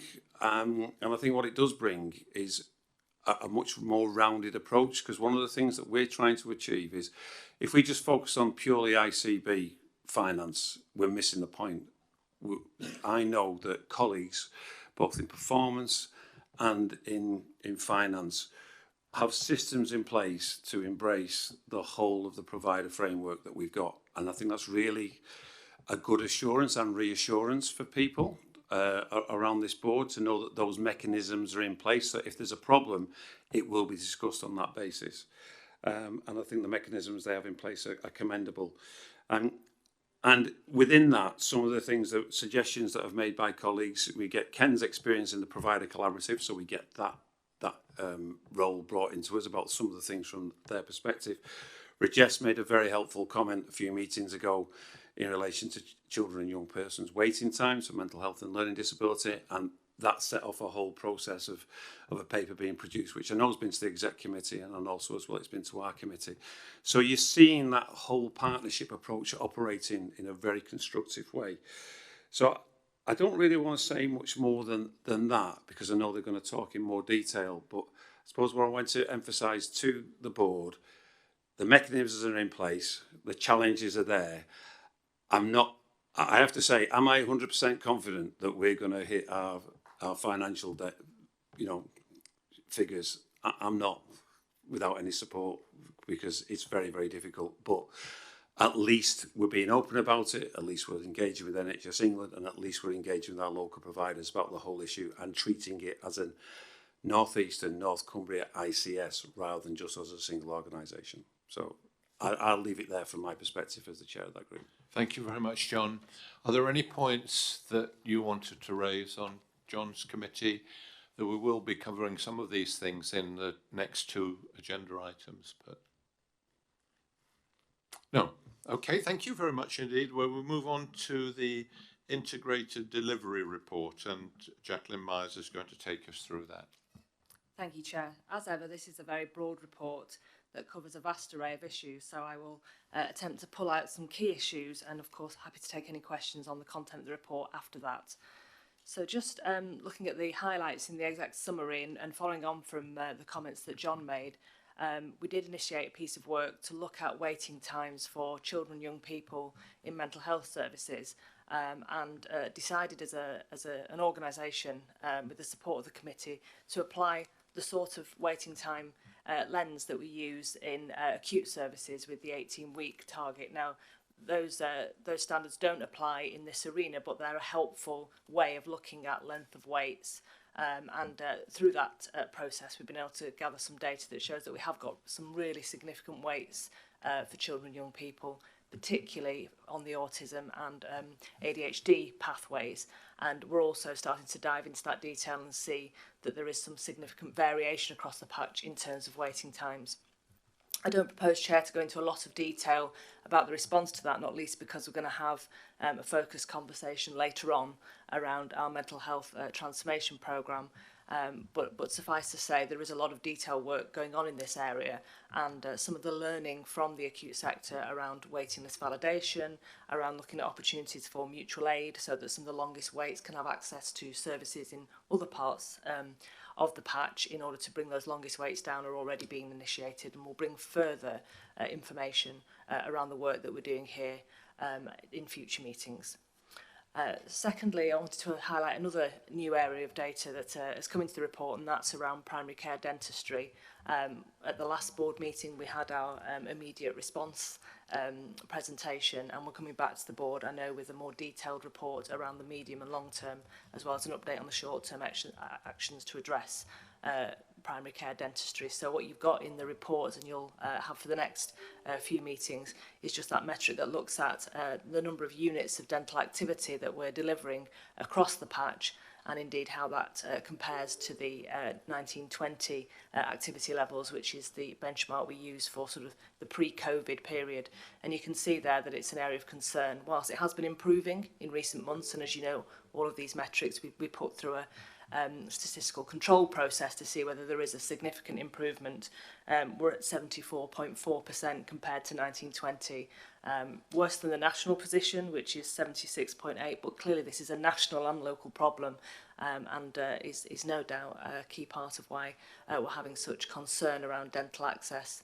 As we develop the plan, we'll pull through some wider metrics that reflect the improvement plans that we develop.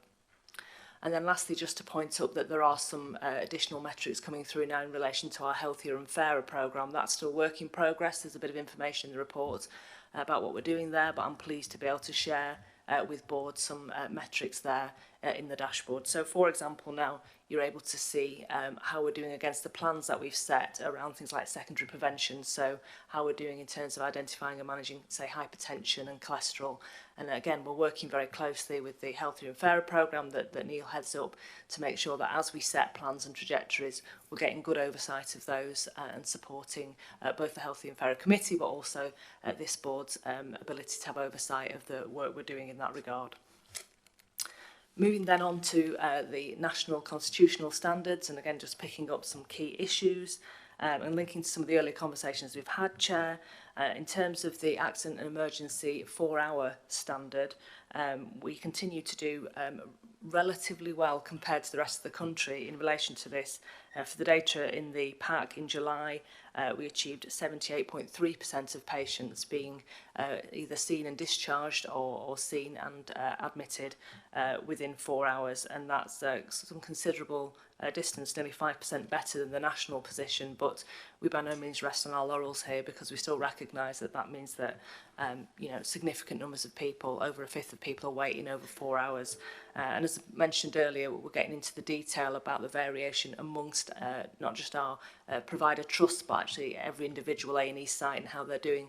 There's a 12% difference point between our best performers and our worst performers, and so where we've got organisations or sites that are struggling to achieve both their plan and acceptable levels, we're doing detailed recovery work with them. So for example, just yesterday we were sitting with County Durham and Darlington Trust, who are one of the trusts we're concerned about, particularly in relation to their North Durham site, and working through with them their actions for winter and getting some evidence and some assurance about the measures they'll be taking to meet their plan. So they're telling us that they believe they can make some significant improvements in the next few weeks ready for winter, particularly around some changes they're making to their streaming at the front door, which obviously is in line with the 3 priorities that we've set as a system, and also in terms of closer working with their primary care clinicians. So we'll watch that with interest and support them to make sure that makes the difference we hope to see. In relation to ambulance response times, and board will know that we take a particular interest in the category 2 response time because those are the majority of patients, about 70% of our ambulance journeys, and also a particular category of risk. Although, as you'll see in the report, the North East Ambulance Service met its plan in July, we are concerned about the overall performance. We did see actually in August, as you'll see in a future board meeting, that they were 3 minutes behind their plan, so at 36 minutes against a plan of 33. So we've been doing some work with the North East Ambulance Service to understand what their recovery actions will be, and we've received a detailed and comprehensive recovery plan from them. That's complementary work to the wider system work we're doing. Obviously there's an interrelationship between things like ambulance handover delays and the ability of the ambulance service to respond, but there are also measures that they can take internally, some of which is pointed up in the winter plan, particularly around more use of clinical triage in order to identify which patients are most in need of a category 2 ambulance, also looking at the opportunity to use pathways other than said taking a patient to an accident emergency department, and indeed some work that they're doing to increase their overall capacity through working with third-party providers. So we're monitoring all of those actions, and we have a revised plan and performance trajectory from the North East Ambulance Service that will be working to support them to deliver. Just moving on down through the report then, just to note reasonable performance in terms of the urgent community response service. That's something that again links closely to our winter plan, and we're keeping a close eye on that, not just in terms of the top line performance, but how it looks across all of our places. I think we've got a number of metrics there in that section that will help us keep an eye on whether our winter plan's having the impact that we intend it to have. Moving on then to elective care, and this is another area that we keep a close eye on. As you'll see in the report, we're now starting to see some concerning divergence from our 78-week plan. The board will record that there was a national requirement to eliminate 78-week waits, but this was something we were not able to fully achieve, mainly as a result of some waits in the complex spinal service at Newcastle Pontine hospitals. This is a national and also local issue. This has also been exacerbated by the industrial action. We're still working very closely with that trust through the national tiering system to see delivery of their trajectory, and we've got some remedial actions going on there, as well as some work on the front end of the pathway. More recently, we've seen some issues with the pain management service in South Tees, and again, we've done some work with that trust to understand their recovery plan, and they expect to eliminate those waits by the end of November. Slightly better news in terms of the 65-week standard, which is the one that we've got trajectories to get to all but zero again, with the exception of some of the spinal waits. We are, despite the industrial action, still on plan for that, which is pleasing to see, and reflects a lot of careful management by our provider trust to try and prioritise those longest wait patients, even through the industrial action. But I will say that all of that's leavened by a bit of concern about the growth in the overall waiting list size and the numbers of patients waiting over a year, which is growing at a more rapid rate than we planned for, and obviously a matter of concern. So we're having an elective recovery event in the system later on this month, and just trying to make sure that we're looking at all possible actions in terms of things like optimal productivity of our theatres, use of day cases where possible, understanding which pathways have got we've got most pressures in. There's an active programme of mutual aid where patients are given the opportunity to move to sites other than those that they're currently waiting at if there is a shorter wait available to them, and there's some national work going on that we're part of to try and make that more available and more visible to patients in terms of the opportunities there. So we'll watch that very carefully. Moving on to cancer, just a couple of things to note in that regard. We have moved slightly behind plan in terms of the plan we set out to reduce the number of patients who wait over 62 days, either to get a diagnosis which is benign or to have a first treatment. And so significant action going on there. We're doing some system-wide work on the urology pathway, and we've asked those trusts who are falling behind to, again, share with us their recovery actions so that we can scrutinise those and see if there's any further work needed or any system work to be done in addition to their internal actions. At this point, I would just like to point out that since we last met as a board, nationally they've published a new set of simplified and revised cancer waiting time standards, and so we'll be looking at how we report those in the coming months. We're in a bit of sort of transition phase where the standards that we're being held to account to in our operating plan are in addition to and slightly different to those that have now been published, but we've already begun work to understand the position in relation to those standards. So that's just a single combined 62-day standard for all patients who are referred urgently or are recognised as a potential cancer and upgraded onto the urgent pathway. That's the 62-day pathway. And then a single combined 31-day standard. That is from the point where a decision is made to treat somebody with known or suspected cancer until the point when they get treated. So we'll be bringing forward our performance against those metrics. And we're also looking to make sure that all of our trusts are accurately applying the standards. For example, looking at the extent to which patients are identifying and upgrading patients appropriately to make sure that we are accounting all patients appropriately. So I'll bring a further update on that to a later board. Just a couple of points then in relation to the sort of mental health standards, if I may. We continue to be concerned about the degree to which we're able to meet demand in relation to NHS talking therapies for anxiety and depression, and you can see the position there. Again, not to steal any thunder for the later presentation, just to note that there is a number of short-term actions taking place around recruitment of therapists to meet that demand, around looking at sort of opportunities to improve the pathway, and also on a slightly longer term looking at whether we might reprocure services to try and increase capacity available. And then lastly, just to talk about the issue of out-of-area placements. As you can see there, in terms of adults, we're off target in both standards, and obviously real concern about this because we recognise what a difficult experience it is for our patients if they're unfortunately placed somewhere a long way from home, and all the ramifications that has in terms of keeping in touch with friends and family and community. I've mentioned before, but we are doing some significant work to overhaul the way that we commission care for people with complex needs. We're also doing some work which I think we're bringing to a future development board around housing and health and care, and one of the 3 areas of focus in that plan is around people with complex needs, because we know that housing is one of the major constraints when it comes to discharging people, and then we'll hear more later on around some of the other initiatives such as the inpatient transformation work that's going on to tackle the pressures in our own inpatient bed base, which obviously has a knock-on in terms of placing people out of area.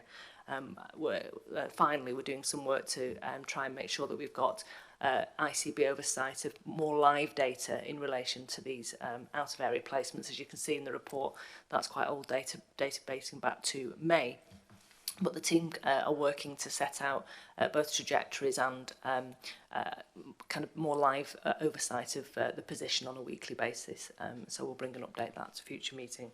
So those are the areas I propose to point up, Chair, and as ever, happy to take any questions. Thank you. Thank you.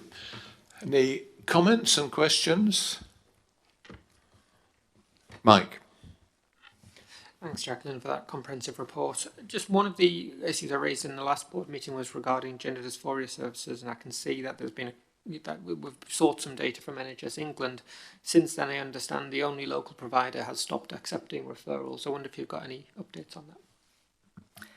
Thanks, Mike. Yeah, we are in the process of trying to get a deep understanding of what's going on with this service. This is a service that's nationally commissioned by specialist commissioners, and as you comment, within our footprint of North East North Cumbria for adults, there's just one provider, and that's Cumbria, Northumberland and Tyne, I always get the T wrong, Trust, and we've seen since the last board meeting that they've actually temporarily closed their service to new referrals because of the very large number of people waiting a long time to access the service. And this is a matter of concern because from a kind of distance point of view, the next nearest service providers are in York and Sheffield, and we know that they are also experiencing long waits. So we have received some data just in the last couple of days showing us how many people are waiting. We need to get underneath that data because we're not sure whether that's for the whole trust, not just for North East and North Cumbria. So we just agreed last week with our SpecCom colleagues that we'll undertake a deep dive into this pathway and understand the waits. Also, what stage of pathway people are waiting for. Is it even to be seen, or are they waiting further down the pathway, and is the blockage around access to, say, surgical treatment, so that we can get a clear picture of what's going on, and we'll bring a further update on that to a future board. But still working on it, I'm afraid, at this point, Mike, but we'll share the information we get back as we go along. Thanks. Thank you. Sam.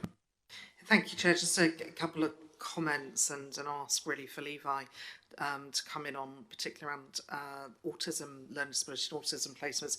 So just in terms of the waiting list, so the fact that our waiting list for elective procedures is growing, we're getting what we call a bulge in the waiting list coming through.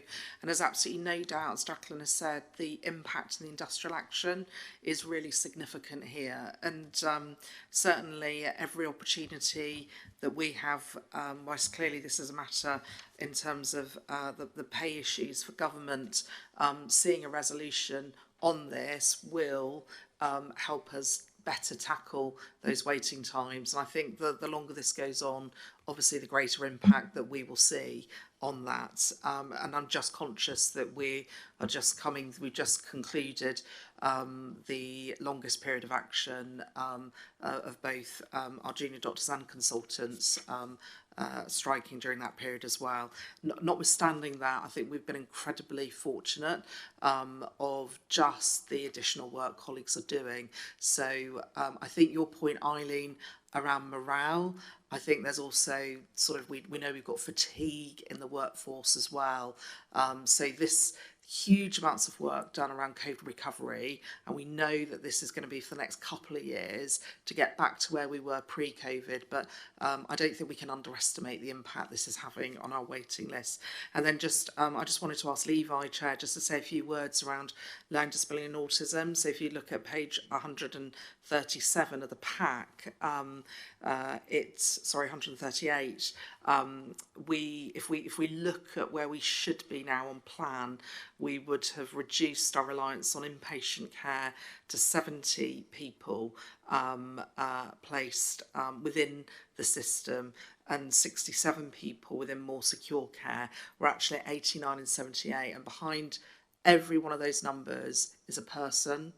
And if we look at our longest length of stay in one of these placements, it is over 25 years, and sometimes these individuals are placed sadly quite a long way away from home. So we know that we're off track with our plan. There are some quite specific reasons around that, and Chair, I just thought it'd be helpful just for Levi just to say just a few words on that.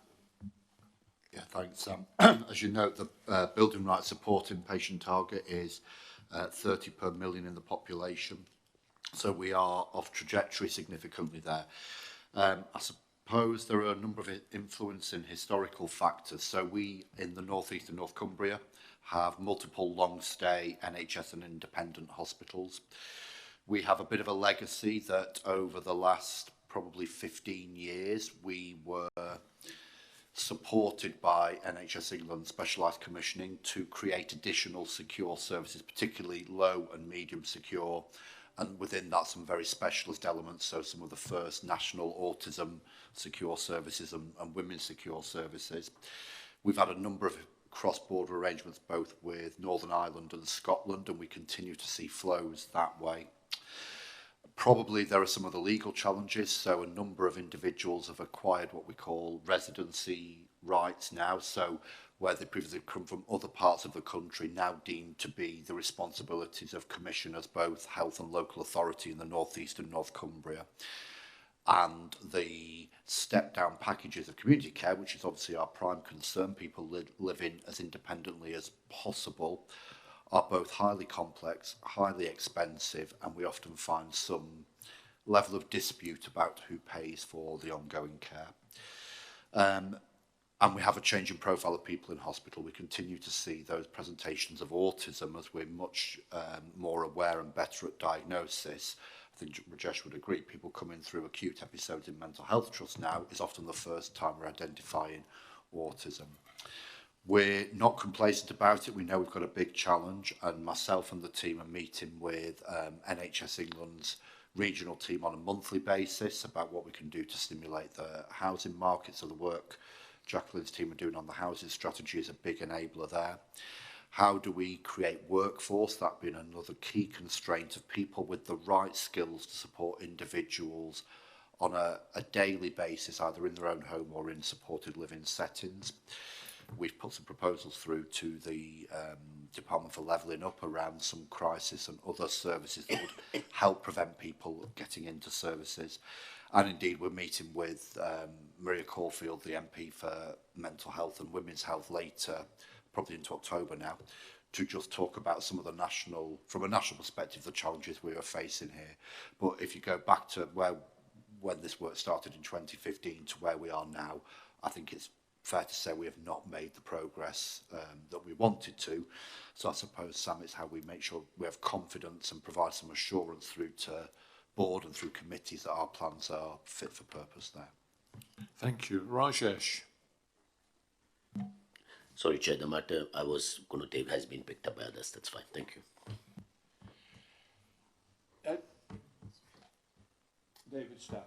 David Stout. Thanks, Liam. Jacqueline, just going through the very helpful presentation and the charts, which are very easy to follow. Under serious incidents, what jumped out for me was a proportion of serious incidents reported within 2 days, which varies from 36% to 100%. And a number of things occur to me. Is there a national expectation for 2 days? And if some can do it at 100%, why don't we just make certain everybody does it at 100%? Or is there a risk that if we force it to be reported within 2 days, it may reduce the reporting? And of course, if they're not reported within 2 days, then what's the tail? Is it sometime never at the end? So I just wonder what your view is around that particular item. So in terms of the current SI process, what should happen is all organisations, as soon as they discover an issue, should report it. Right.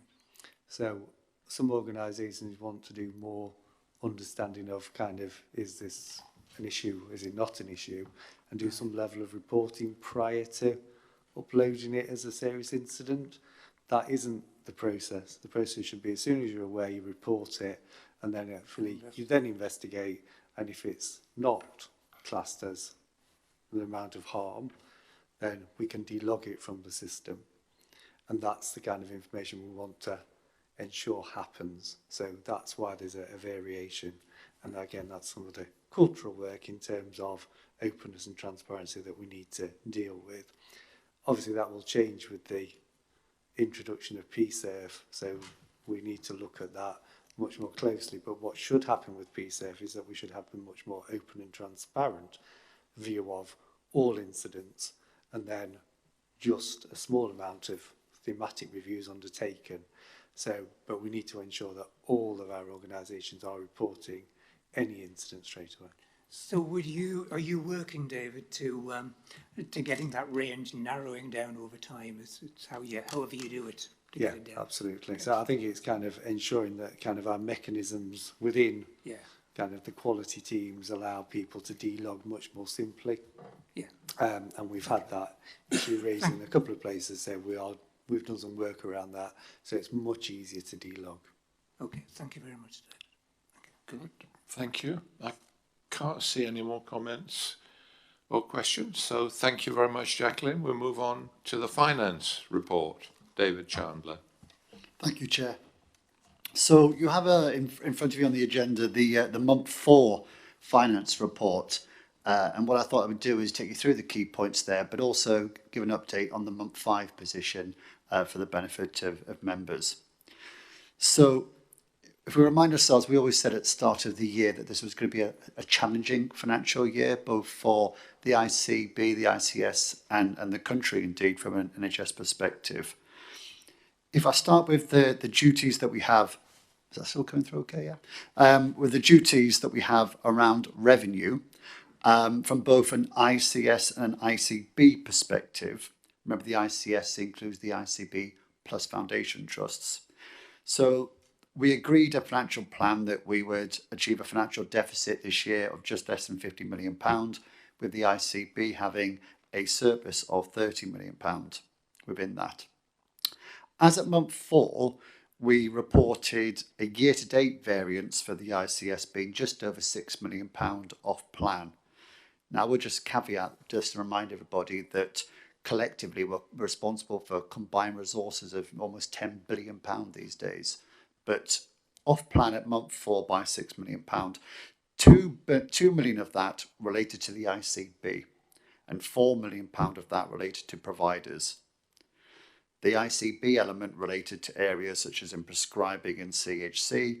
The provider side was more of a mix which related to elective activity, which providers are now on PBR, or back on PBR, I should say, and the cost of industrial action, which we were just talking about. When we look at the month 5 position, what we see is that the ICB is reporting an £8 million variance against plan, adverse. And on the provider side, from a year-to-date perspective, we're looking at £18 million off plan. So the main change there really is 2 elements. First one is that prescribing pressures in the ICB have really come to the forefront in the last month or so. The data we receive on prescribing is always a little bit out of date. It takes 2 months or so to reach us, but we have definitely seen a step increase in the ICB, but across the country on the cost of prescribing versus NHS England planning assumptions. And just to give you a flavour of that, the NHS England planning assumptions for prescribing were that it would increase by 2.4% this year. What we've seen in the first 3 months of the year is an increase of 13%. 2% would be volume, 11% would be price. Just to give you some rough indicators of that, our prescribing budget is £500 million. So if we're talking about a 10% price increase, that very quickly, you can do the sums, is equivalent to a £50 million pressure if that was to continue for the full year. On the provider side, the main change from month 4 to month 5 is really around elective recovery, a lot of which has been impacted by industrial action.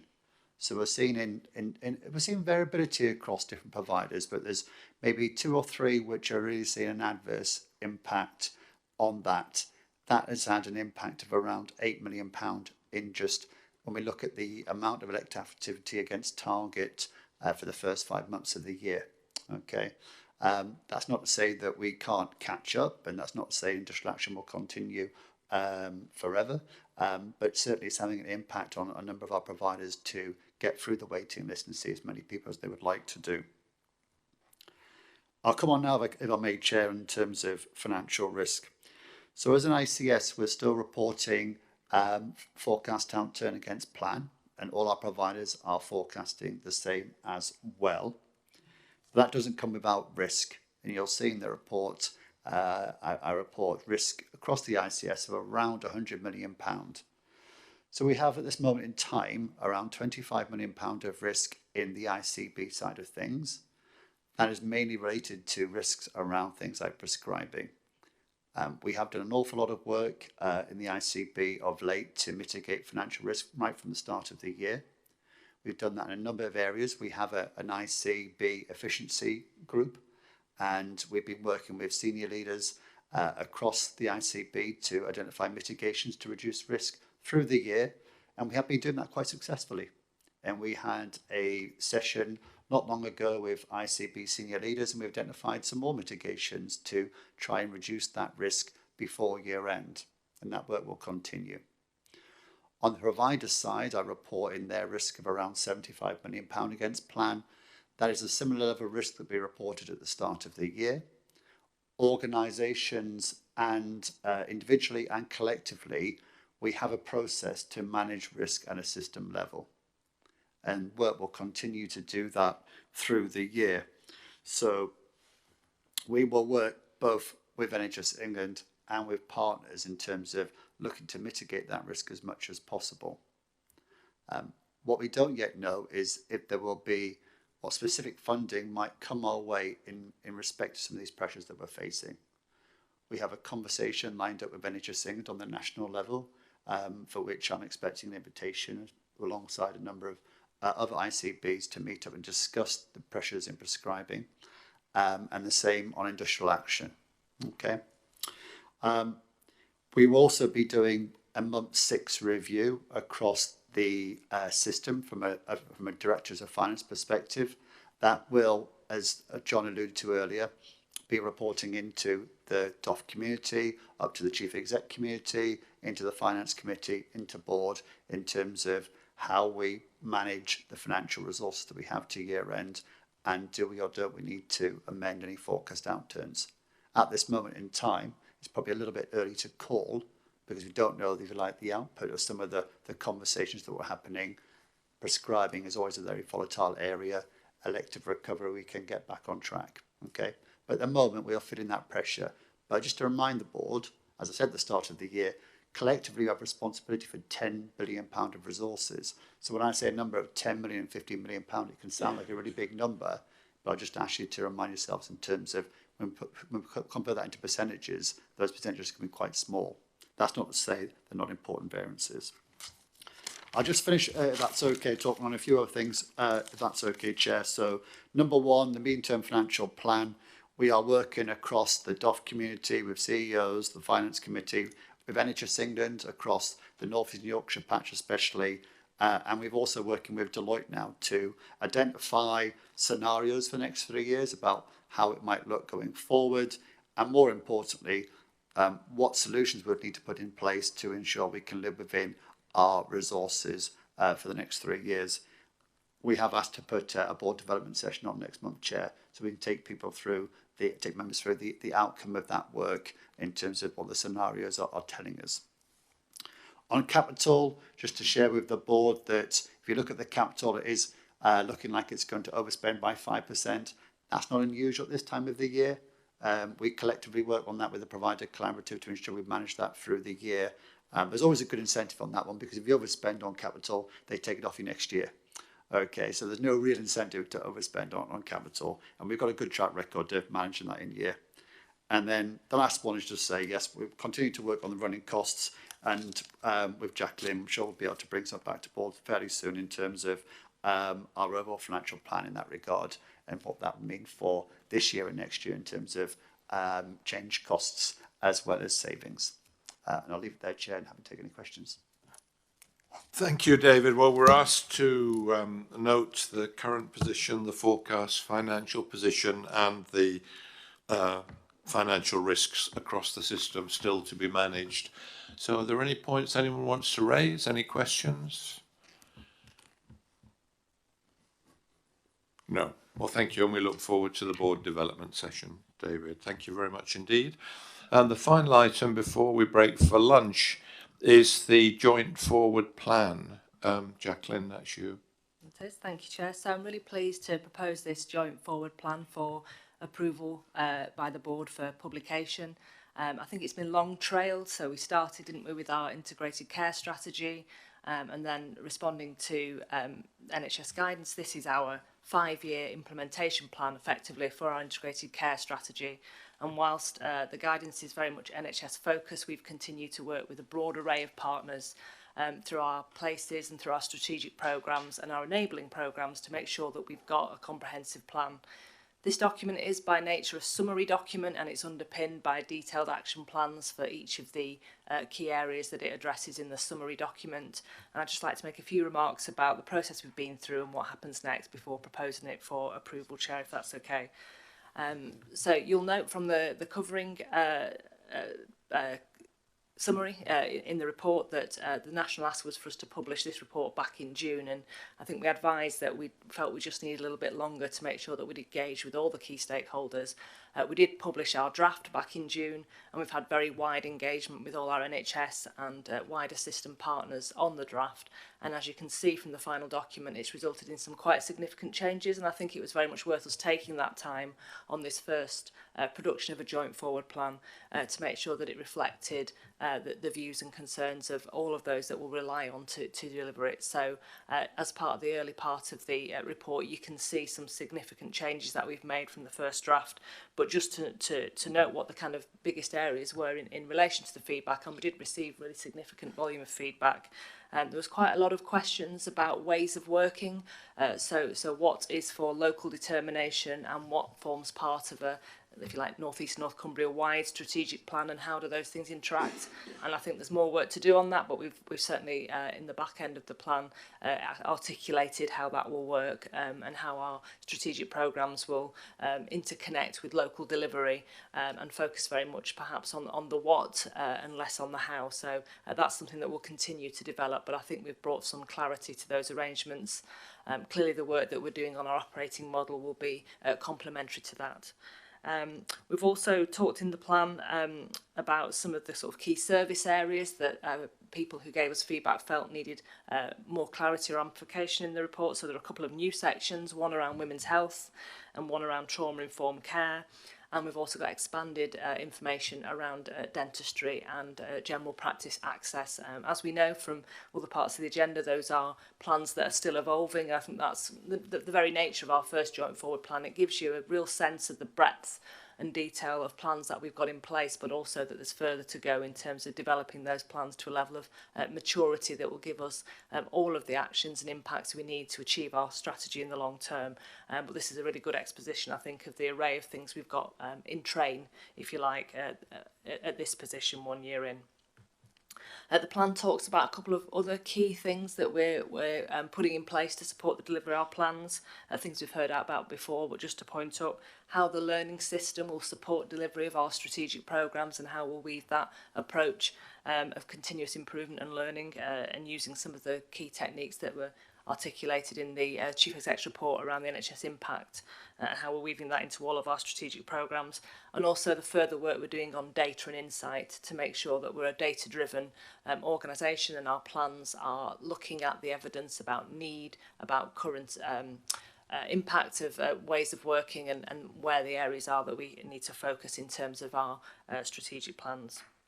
So just finally to say that in terms of sign-off of the report, we did agree, although you've got a copy of the document here with a foreword by our Chief Exec, Sam, we're also going to include a sign-off and foreword by our provider collaborative leads, including Ken, who obviously is not here today, but we've had the plan presented to boards and to provider collaboratives. We just weren't able to land that wording in time for the submission for board papers, but we will, with board's agreement, add that into the final version for publication. So as you can see, it's only a short time before we have to get back into the refresh process. So we're proposing to bring implementation update to the January board. So that'll be a bit more of the granular detail of the milestones we set ourselves for the first year. And that obviously will feed into the refresh of the plan at the end of March. So with that, happy to take any questions, Chair, but would hope to seek approval for publication. Thank you. Okay. Are you content then to approve this for publication and circulation, or any other amendments you want to see? Yes, go ahead, Lisa. I just wanted to say I really welcome the inclusion of section 8.2.1, where it highlights that the joint forward plan currently isn't as well developed in terms of how we want to work with the voluntary sector. And I'd like to just highlight that the VCSE Partnership Programme, which is our voluntary sector alliance, is ideally placed to help carry out any supportive work that we can in relation to this. And that's really welcome. I think we've had a level of engagement and I think specifically it's going forward how we weave that co-production involvement, not just in the overarching plan, but in each element of the programme and work streams. So I'm sure we'll continue that dialogue. Thanks, Lisa. David Stout. Chaplain, thank you very much. Tell me, how will the board monitor the implementation of the forward plan? I mean, will there be a separate, is it in the report or is it... I believe it is, but just to, in case I've failed to articulate it as crisply as you would like, I think I would describe it as a sort of deployment matrix where we'll take each of the key work streams, each of the place plans, which are, exist in more detail beneath this summary document, and we'll draw out, I suspect a bit like we've done with urgent emergency care, the top three or four areas that they're looking to deliver improvement, what their baseline is, what they're aiming to do, and what the exception report is. So underneath we do have a kind of programme management office style delivery plan for each element. It was just a huge amount to bring to board, but we'll boil that down into sort of how we do a progress report. And you can see in the plan also how it links to the one-year operating plan work that we do. As I've said before, I think the national approach to one-year planning is quite reductive and tends to focus on quite a few metrics, but what we'll do going forward is we'll do both the nationally required one-year planning, but also the one-year planning refresh for our delivery plans against our strategy. So you'll see a new document, yes, and we're aiming to bring the first one of those in January. Yeah, that's great. Thank you very much. John Rush. First, I'd like to commend whoever pulls these plans together, because it must be the hardest job in the world, particularly when you explain all the coordination that needs to take place right across this geography for health and wellbeing boards, strategic plan, the ICP plans. So that's a difficult piece of work, and it can't be everything to everybody, and it's really hard. I think one of the challenges that we're facing is one that we've talked about already in terms of the 30% reduction. Trying to actually put into terms here what our place-based operation would look like is really difficult, and everybody will know that I'm sort of very keen on place-based activity, etc. I'm anxious, obviously, for obvious reasons, about the ability to be able to deliver it in the way that it was probably envisaged maybe 2 years ago. I'm going to be honest and say I don't think we can. I'm really interested to see what that place-based arrangements will look like, but I think we've been put in a difficult position to be able to achieve that, to be honest with you. Can I ask Sam to take that one, please? Yeah, thank you, and absolutely, thank you for those comments, John. I just wanted to commend the team as well that have worked on this. It's a really good piece of work. I think just look, we have spent a lot of time in our first 14 months writing plans, strategies and plans, and actually we now need to really turn most of our focus to delivery. It's not to say we haven't been delivering alongside it. You can see we have, but I'm, to be frank, looking forward to spending more time on the delivery than writing plans. But this plan will be continuous development. I think I'm a bit more optimistic, John, and the reason I'm optimistic about our place-based model is we've now got our place committees established, and whilst it's still early days for those, we have local leaders leading those. So we've got the Chief Exec, for example. I was talking to the Chief Exec of South Tyneside yesterday. He's leading the local place committee there, the Chief Executive of Sunderland. And our Chief Execs of our local authorities are our leaders of place. They are working and for their population day in, day out, and they're our interface. So I'm really optimistic about that. And I think also through our integrated care partnership, where we've got our elected members leading our integrated care partnerships. I think if the slight issue with this plan is it's the NHS's version of the plan, why does that feel a bit challenging? Because everything else we've done in a very integrated and joined up way. And if we're not careful, some of these planning processes run the risk of people in place feeling like the NHS is doing unto them, when actually we want to work really jointly with our local authority partners. But I think the place structures becoming embedded this year will be critical, and I think probably we as a board and through the Integrated Care Partnership need to find a way of testing the effectiveness of those. So it's a risk, but I'm probably feeling a bit more optimistic, John, about the structures. Okay, well, thank you very much indeed. It's been a long morning, but we've covered some extremely important discussions, and we're now going to break for lunch. As you can see on the slide, it's been reminding us for some time. We're back at 5 to 1 for the strategic item on mental health. So resuming then with item 11, which is a strategic focus on mental health in the North East and North Cumbria, and Levi Buckley is going to present, Executive Director for North and North Cumbria. Thank you, Chairman, and good afternoon, everybody. I'm very conscious of the hour slot we have here, and this is something I could talk, hopefully with passion about for the whole afternoon, but I will try to keep this to some key points and make sure there's plenty of time for discussion and questions at the end. So, I think my first reflection is I think it's quite striking how many occasions we've referenced mental health in our board sessions today, whether we're talking about urgent and emergency care, interactions in emergency departments, the children and young people's waiting times, which I will touch on at some point, freedom to speak up, patient stories. Eileen, you talked about the trauma-informed care coming to the Quality Board, but also those wider issues of health and well-being for our staff and our populations. And then just before lunch, when we received the joint forward plan, if you'll have had time to read the papers, there's some quite detailed sections there, mental health, learning disability and autism. So it would be impossible for me to cover all aspects of this work today. And we have taken the decision to focus primarily on mental health this afternoon and look to a future session to go into more detail around some of the learning disability, autism, ADHD on that broader neurodiversity umbrella, as I don't think I could do it all justice this afternoon. I'll probably just start by reflecting that when the ICP launched the Better Health and Wellbeing for All strategy earlier in the year, it did include a number of goals relating to mental health and mental well-being, and I think a strong recognition of that interface between mental and physical health. And you'll know then some of our strategic goals in our plan by 2030 include reducing the gap in life expectancy for people with severe and enduring mental illness, improving the percentage of our patients who receive their annual health checks, but also halving the difference in suicide rates between the region and England. And I will touch on some of those themes as I go through the slides. So really, just in terms of providing some of that strategic overview and context, I think some of the key impacts that we need to all be aware of are the challenges for people living with mental ill health in our region. We know that the impact there, we see lower life expectancy than in the rest of England.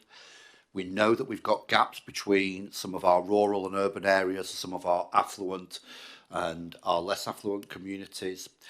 And we know that the impact of mental illness in terms of reduced years of healthy life. So that we've got a real burning platform, some real clear data, and hopefully some key engagement from our partners in addressing this. We know that deprivation is the single biggest factor for mental ill health.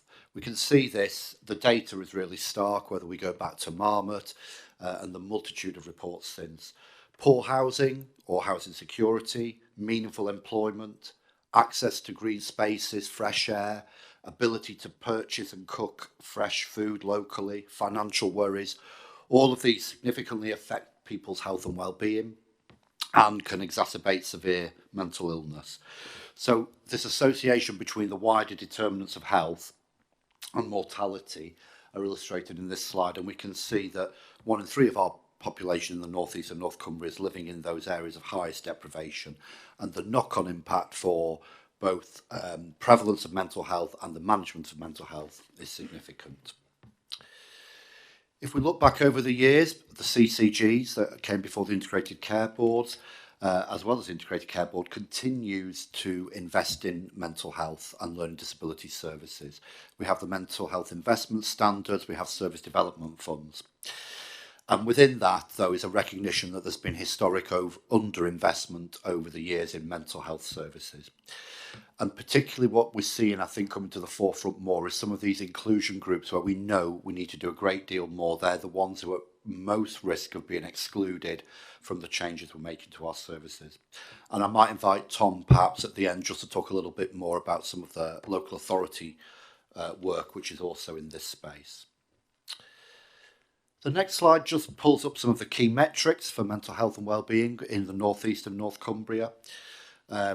We can see that on the majority of indicators we have higher prevalence of depression and lower scores for wellbeing in the North East and North Cumbria compared with the rest of England. Much of this data goes back to 1920 and we await further data, and I think if anything we will have seen further exacerbation post-pandemic and potentially some widening in some of these gaps. So this, I think, really just reinforces, again, the burning platform for us here, our responsibilities as a system of partners and stakeholders, as well as recognising the role of preventative work to support our population, not just focusing on the treatment. In terms of prevalence of severe mental illness, the chart shows you by local area within our places. And you can see there isn't huge variation in the prevalence rates, around the 1% mark, but there are some variations, with Redcar and Cleveland having the highest prevalence and the lowest prevalence in Stockton on Tees. Another key theme that comes out in the Joint Forward Plan and in our Better Health strategy is around looking at the data for national and local suicide rates. You can see from this slide that the North East and North Cumbria has remained consistently above the England rate, and this data goes back to the year 2000. And although our trend, which is the blue line, does tend to map closely to the England average, you can see there is still significant variation. The dotted line indicates our ambition for continuing to halve the difference in the suicide rates between the North East and North Cumbria and England rate. But again, as we get more recent data from the pandemic, it'd be interesting to see how this has changed. There is a new national strategy in development for suicide prevention, which will continue to inform our work plan. And this is probably one of the areas where we most significantly overlap with our public health and local authority colleagues who have statutory responsibilities around suicide prevention. When we look at some of the factors that lead to suicide, we again know that there are things around housing, employment, education. So some of our supporting strategies, I hope, will assist us there. But we also need to be very aware that most people who've been impacted by, who've died by suicide, have not been in contact with mental health services, have not had any particular history of mental ill health. So how we cast our net wider in terms of prevention, awareness raising and addressing stigma in terms of reducing suicide rates is a real critical challenge for us. Just looking at some of the major challenges in access to mental health support in the North East and North Cumbria, this and the next slide just pull out a few of our key challenges. So talking therapies for anxiety and depression, that's IAPT in old money for people as old as me in the room. We have some good services in the North East of North Cumbria. Some of the recovery levels when people can access services are good. However, we have high numbers of people waiting and our overall access rate for this service is not as high as we'd like it to be. We've got some new procurement exercises underway which will help us review the service model there, and some particular workforce challenges in this field. But again, we're supporting the system around some recruitment, particularly around counsellors in the talking therapies work. We've touched on a couple of occasions today on children and young people. This is probably one of the greatest areas of concern for us within this portfolio. As we heard from the Integrated Performance Report, we've had nearly a doubling in the referral rates from 4,500 in June 1920 to 7,000 in the current year of new referrals into our services. We know that post-pandemic, we've seen a massive change there, as well as, I think, a greater awareness and understanding from our populations. A lot of this work is generated in conjunction with our education and school partners, particularly overlaps with the special educational need services within local authorities and how we work jointly there. I'll come on in a little minute to talk about some of the work we're doing around children and young people to hopefully address some of these pressures. Crisis and urgent care, again, picking up some themes from our winter plan and some of the challenges there, not just in terms of meeting individual needs, but also outcome and experience. And I think it's probably important to recognise the range of services we're doing as alternatives to crisis here. Yes, we want well-resourced crisis teams that can support people when they're having an acute episode of illness and need some direct support. But our alternatives at lower levels, including our safe havens, our crisis cafes, and the huge role that we're doing with the voluntary community sector around providing alternatives for that wider health and well-being are critical here. Also within crisis and urgent care, I think one of the great shifts we've seen in the last 2 to 3 years, on the back of the fuller stock take, we've seen some really good integration of our mental health teams within with primary care and partners. So particularly if we look in the Tees Valley, some of the models there of the specialist mental health teams being embedded in primary care has had a real significant impact, both in terms of early identification and getting people onto the right treatment pathways, but also significantly reducing waiting times for other services. Within our hospital and inpatient care, this continues to be an area of focus for us. I think we should remind ourselves that hospitals are the place of last resort. They are where people go in the most acute presentation that needs the most intense support. Our approach is always to try and provide services within a community setting, ideally within people's own homes and close to the family, friends and people who are important to them. But there are occasions when acute inpatient admission is appropriate. Just like the rest of the country, we have high occupancy within our mental health, learning disability wards. They can be challenging environments. I've referenced there, they're not always fit for purpose. We have some of the best estate in the North East, I would say, compared with other parts of the country. However, if you're particularly thinking around people with autism, having a low stimulus environment that's the right therapeutic environment to quickly manage that acute presentation and then get people back to supported in the community is not always possible. In part, that's due to our exit routes and community infrastructure. Do we have the right range of supported services? The short answer is no, but we are doing a lot more to develop those. And we continue to see some people, unfortunately, finding either a deteriorating range of health presentations or risk profile, which means they can't always return to where they came from. So again, a lot of work to support people going into inpatient settings so that we're always thinking discharge first. How do we make sure Levi goes back to where he came from?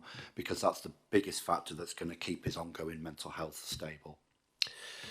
We touched a little bit on building right support and some of the learning disability trajectories earlier, but more broadly in terms of out of area placements, we continue to still at times have to host patients outside the North East and North Cumbria. Historically, this has traditionally been a particular factor around some of our Tier 4 children and young people services, but there are other aspects of more specialised services that sometimes we need to look outside the North East to provide care. That obviously has a knock-on effect in terms of distance from home, from families, and can delay discharge back to normal settings. And then the sixth theme I wanted to pick up was our perinatal and maternal mental health. We've heard about the women's strategy and women's hub development earlier today, and perinatal and maternal health is an integral part of that. The Integrated Care Board had agreed some of our service development funding to go into perinatal services this year as one of our priority areas. And whilst that remains a priority, I think the evolving work around the maternity networks more broadly provides us with a good focus to do that from a much more integrated perspective. So we'll see some further developments over the coming months. I'll not dwell on this slide, but I mentioned a number of times about the impact of the pandemic. We've heard about it from Jacqueline in terms of impact on our elective waiting times. It's exactly the same position for our mental health and learning disability services, both in terms of people who were not provided with the same level of access of community services during lockdowns, through the exacerbation and isolation that we've seen in communities and how that has a negative effect on mental health. We know one of the biggest contributing factors to the impact of dementias within our older communities is around social isolation. And then again, for our children and young people, where particularly in those formative years during the pandemic of not being in school, not socialising and interacting in the ways we were fortunate enough to grow up, means that we're seeing exacerbations of their presentations there. We have a real strong commitment to our co-production and co-creation in the North East and North Cumbria. Within our mental health and learning disability work streams, we have two lived experience groups, one people with learning disabilities and autism, and one from a mental health. They are both led by service users, supported by some of our teams. And they're very much in the phase at the moment of defining their work programme and how we will work more collaboratively over the year ahead. But we also get valuable insight to them of people's experiences of our services. So some themes there that are probably not surprising to people, but the role of co-creation and co-production being essential.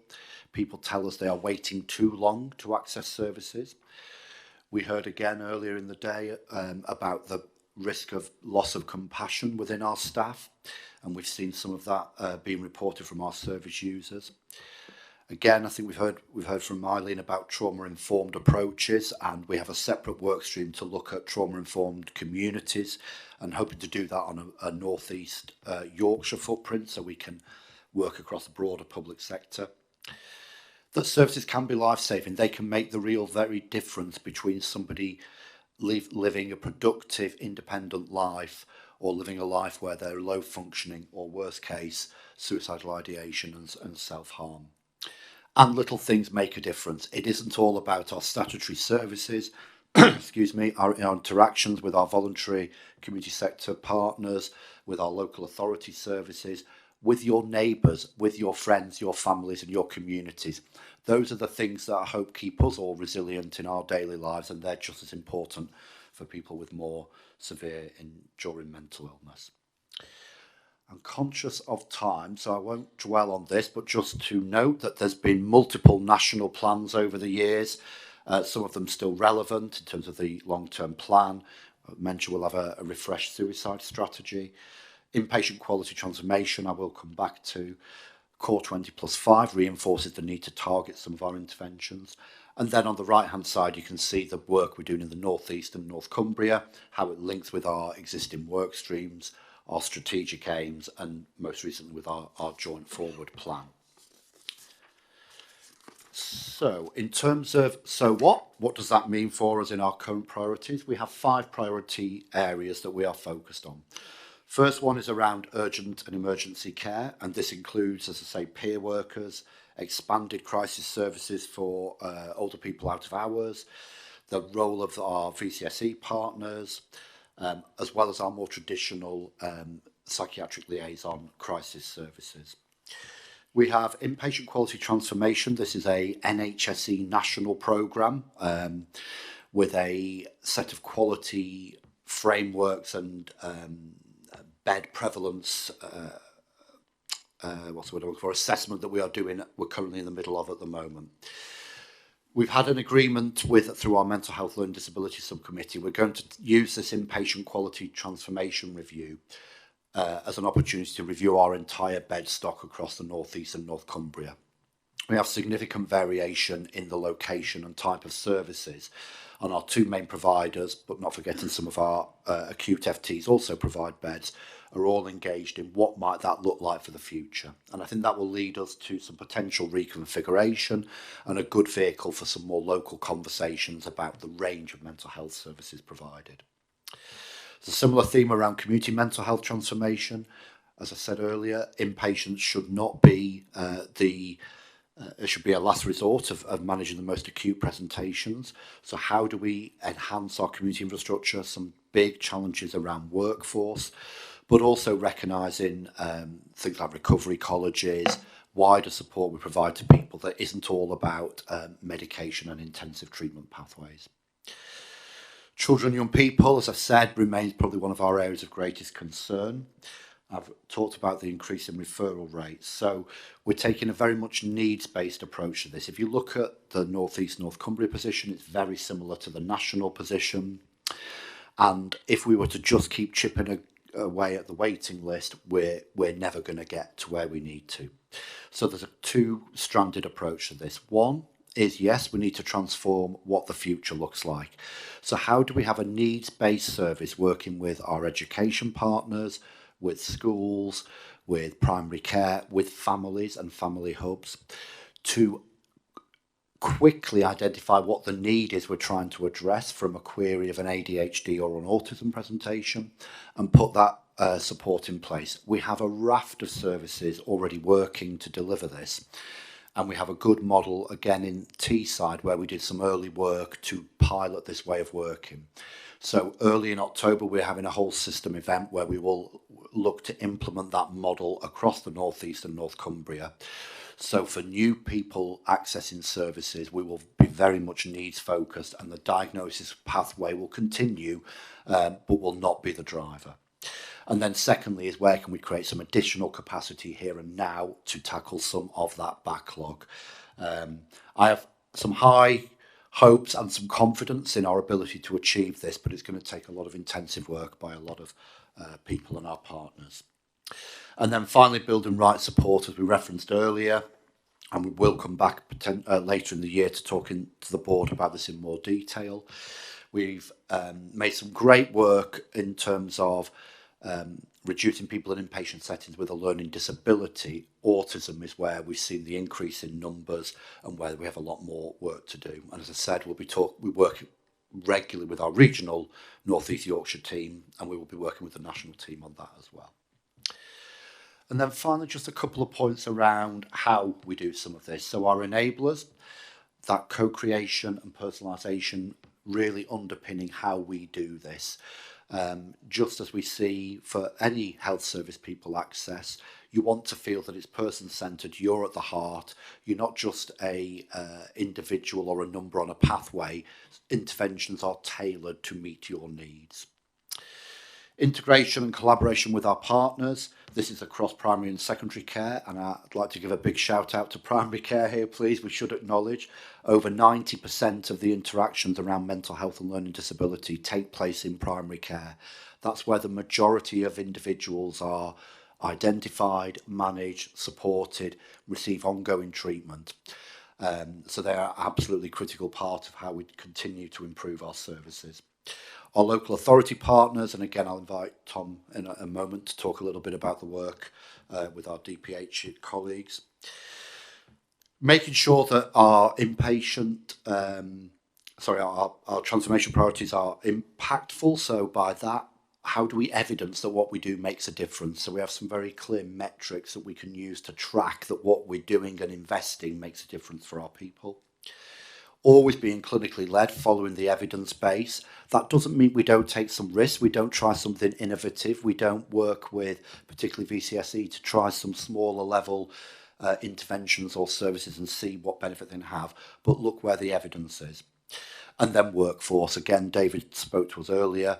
Workforce remains probably the most, in terms of enablers, particularly for our mental health providers, a real challenge. Having the right people with the right skills, the right values and behaviours. So again, how do we have a strategy for growing our workforce across the North East and North Cumbria? I've touched on the most points in here, just wanted to reinforce the person and their assets, including family, friends, interests, are the where we should be working around families and communities, our voluntary sector, and then a stage level of interventions, building up from primary care, our crisis services, and then secondary and tertiary services. We do, I say, keep a focus on outcomes and experience. So how do we use that data that we get from our integrated performance report? And as Jacqueline said, we're doing some quite innovative work to really increase visibility on performance indicators around mental health and learning disability in a way that it isn't done nationally. That will allow us to have hopefully better measures of, are we making a difference? How do we assess our outcomes and our success there? Reducing variation across our geography, continue to integrate, particularly around integrated hubs with primary care partners. Looking at the equality diversity issues, we talked about some of the inclusion groups earlier, but that applies to our workforce as well as our service users.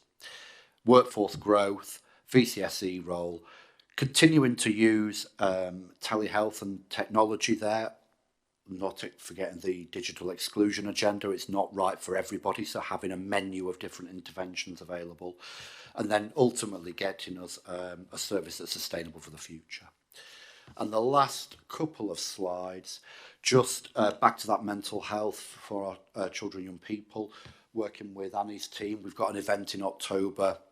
So alongside the work I described on neurodiversity pathways, this is a kind of a bigger picture, cross-stakeholder partners, and particularly led and driven by our young people, to really just kind of test and make sure we're shaping our vision for these services in the right way. So we're looking forward to that event in October. And then I'll give the last word to Malcolm, who's one of our service users. And these are always the things that really ground you and keep it live for you. You know, for many people, it's our job. For people like Malcolm, it's his life. So our duty is to make sure we marshal our resources, our expertise, to provide the best possible outcome for people there. Thank you, Chair. Thank you very much, Levi. And Tom, are you going to add something? Yeah, I'm very happy to. Sorry, Levi's. I should have mentioned, I'd asked Tom just to perhaps reflect a little bit on the suicide prevention with DPH partners. Yeah. And perhaps Rajesh maybe bring a minute or two on the provider perspective as well. Okay. Thank you. Yeah, just wanted to add a little bit of a kind of local flavour to what Levi's described and talk a little bit about our approach in South Tyneside around our health and wellbeing strategy.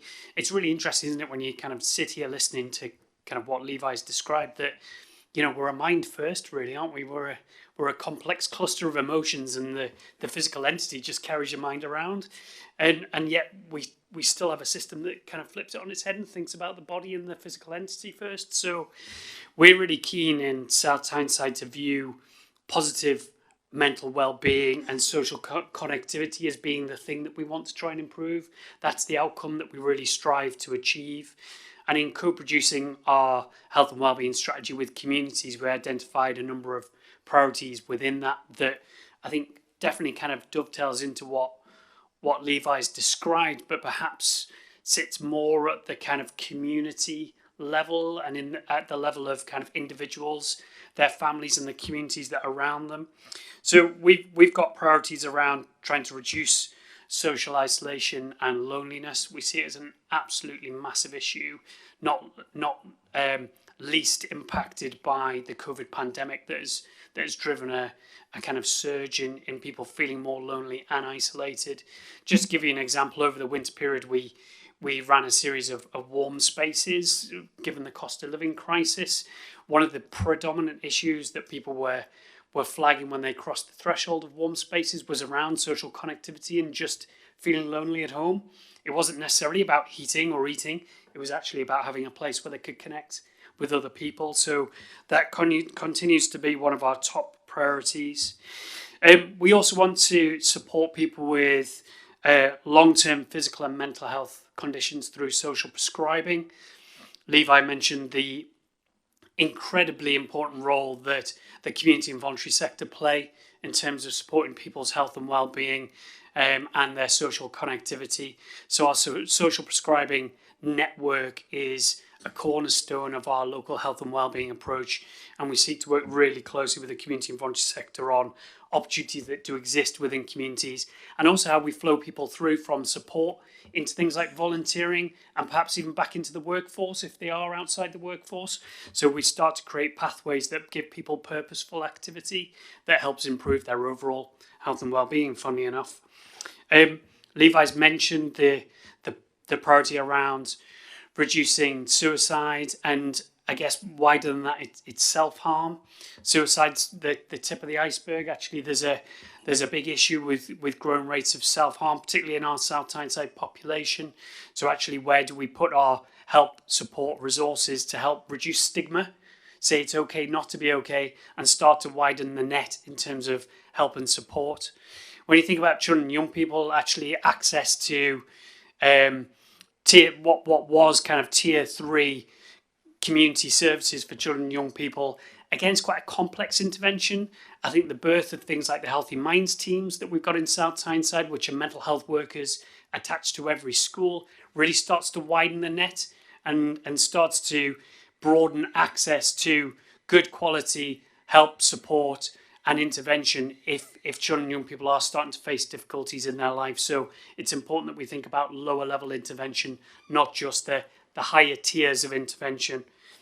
And then finally, it is about promoting the 5 ways to wellbeing and that wider mental health promotion message. That's our 4th priority in South Tyneside.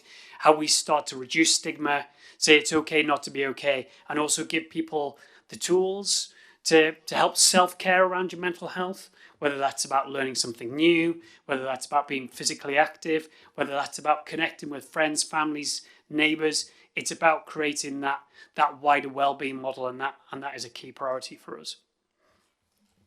Thanks, Tom. Rajesh? Thanks, Chair, and thanks, Levi and Tom.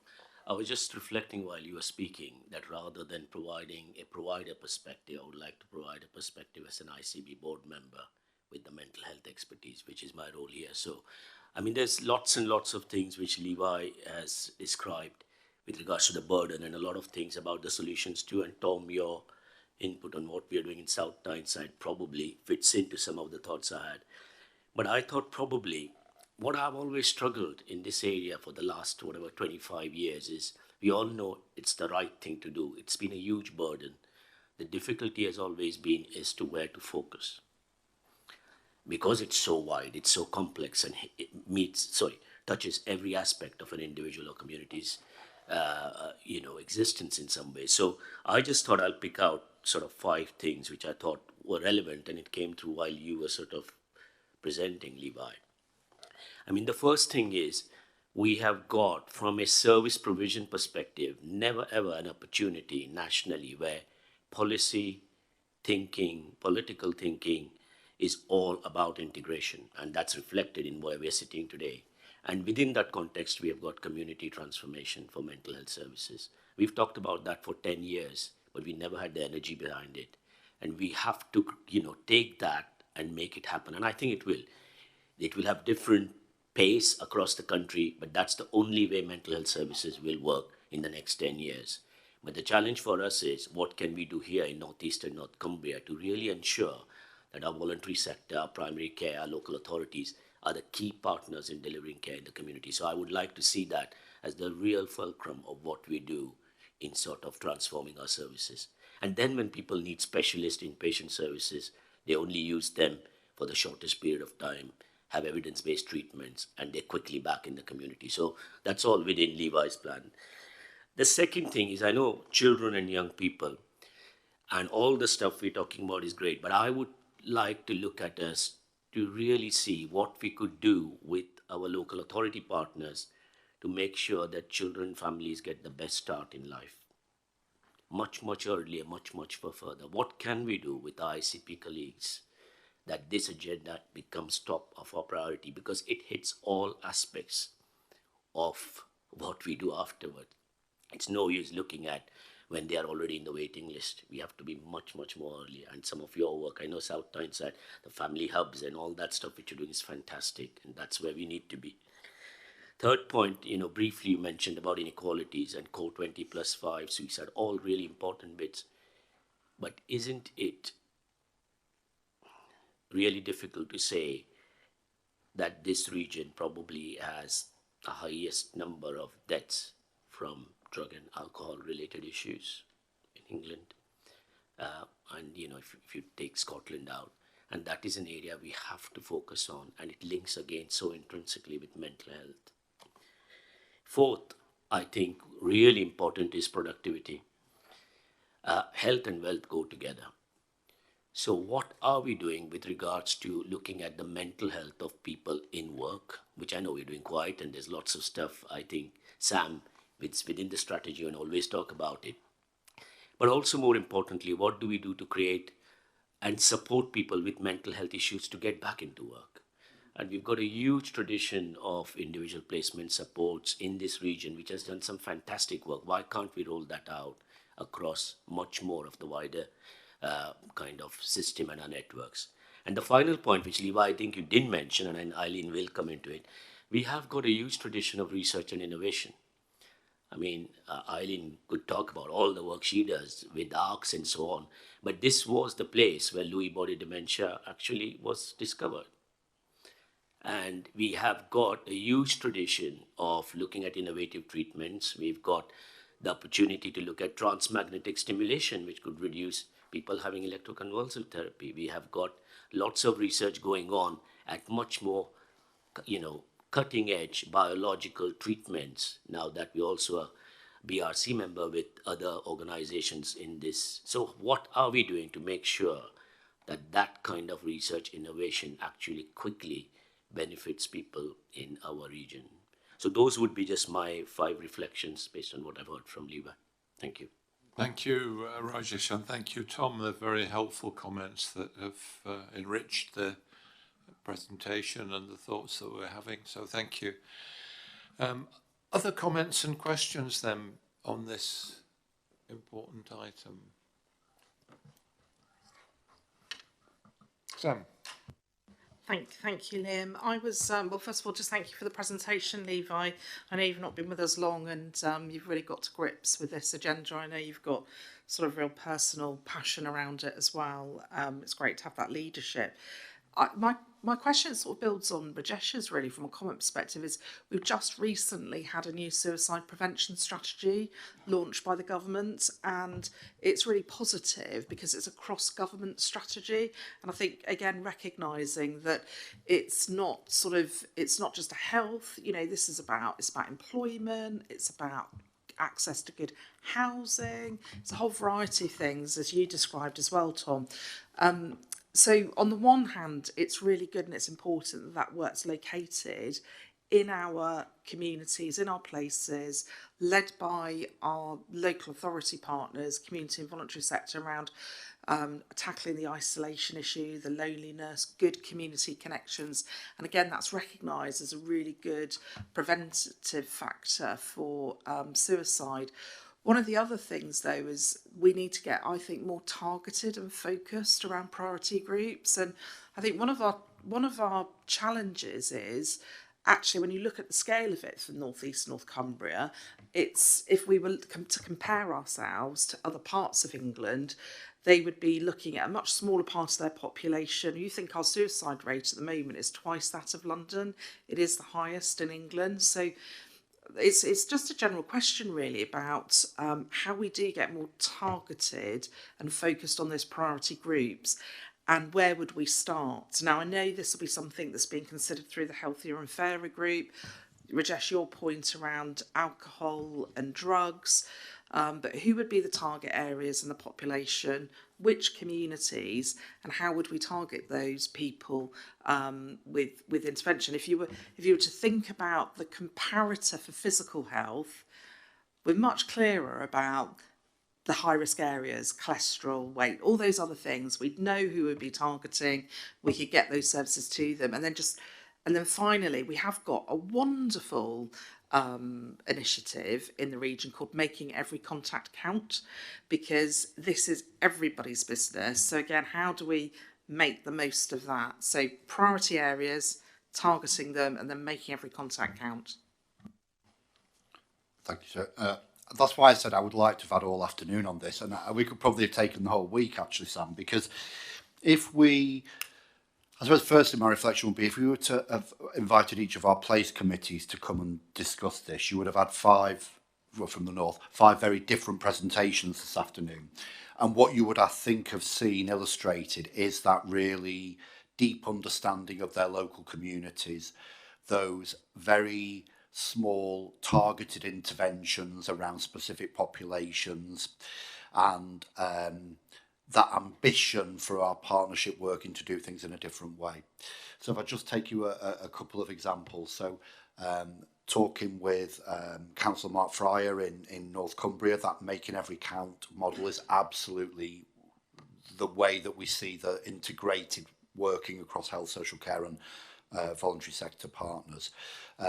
So we're developing some work there across with their housing team and our primary care team, so that your multi-skilling individuals will go into people's homes. So I don't just come in because I've come to assess whether somebody needs a grab rail.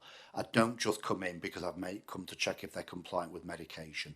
I don't just come in because I'm here to do a black mold on the wall check.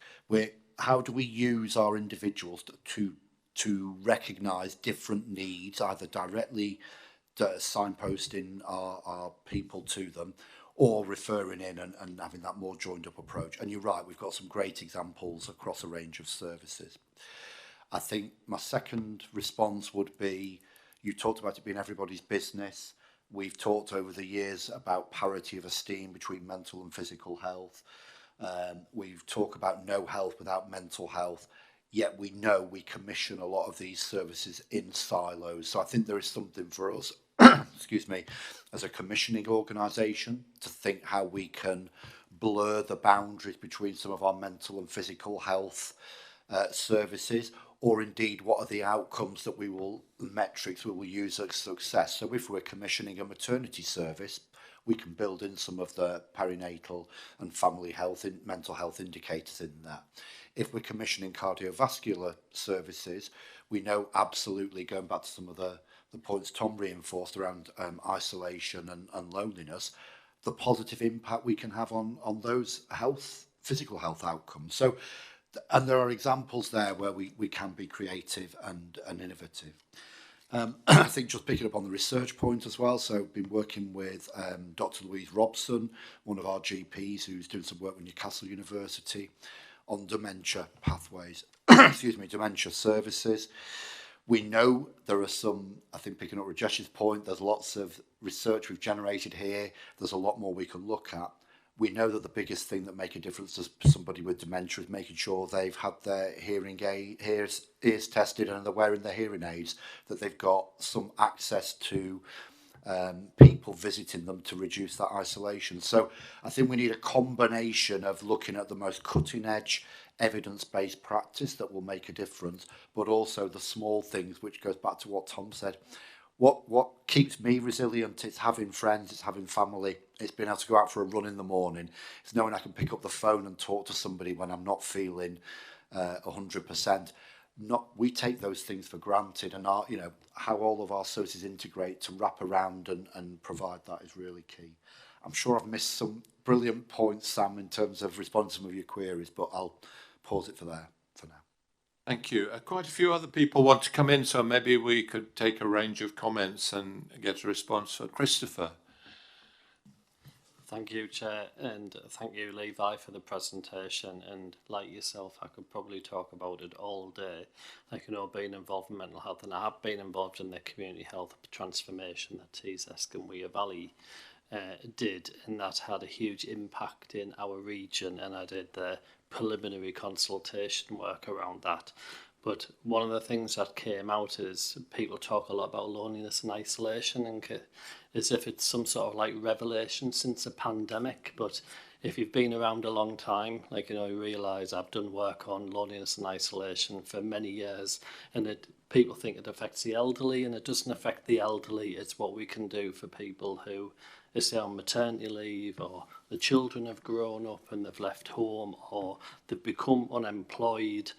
And some of the work that I did for Tees-Esk and Weir Valley is probably one of the most upsetting workshops that I had to do, was listening to some of the more seldom heard groups, and I did one with the deaf and blind community, but I also did one with the LGBTQ community, and just hearing some of the stories for people who are going through transition, transgender community, and the waiting lists and the impact on their lives, things that we take for granted. It was just probably one of the worst things that I've ever had to do, working with the voluntary community sector.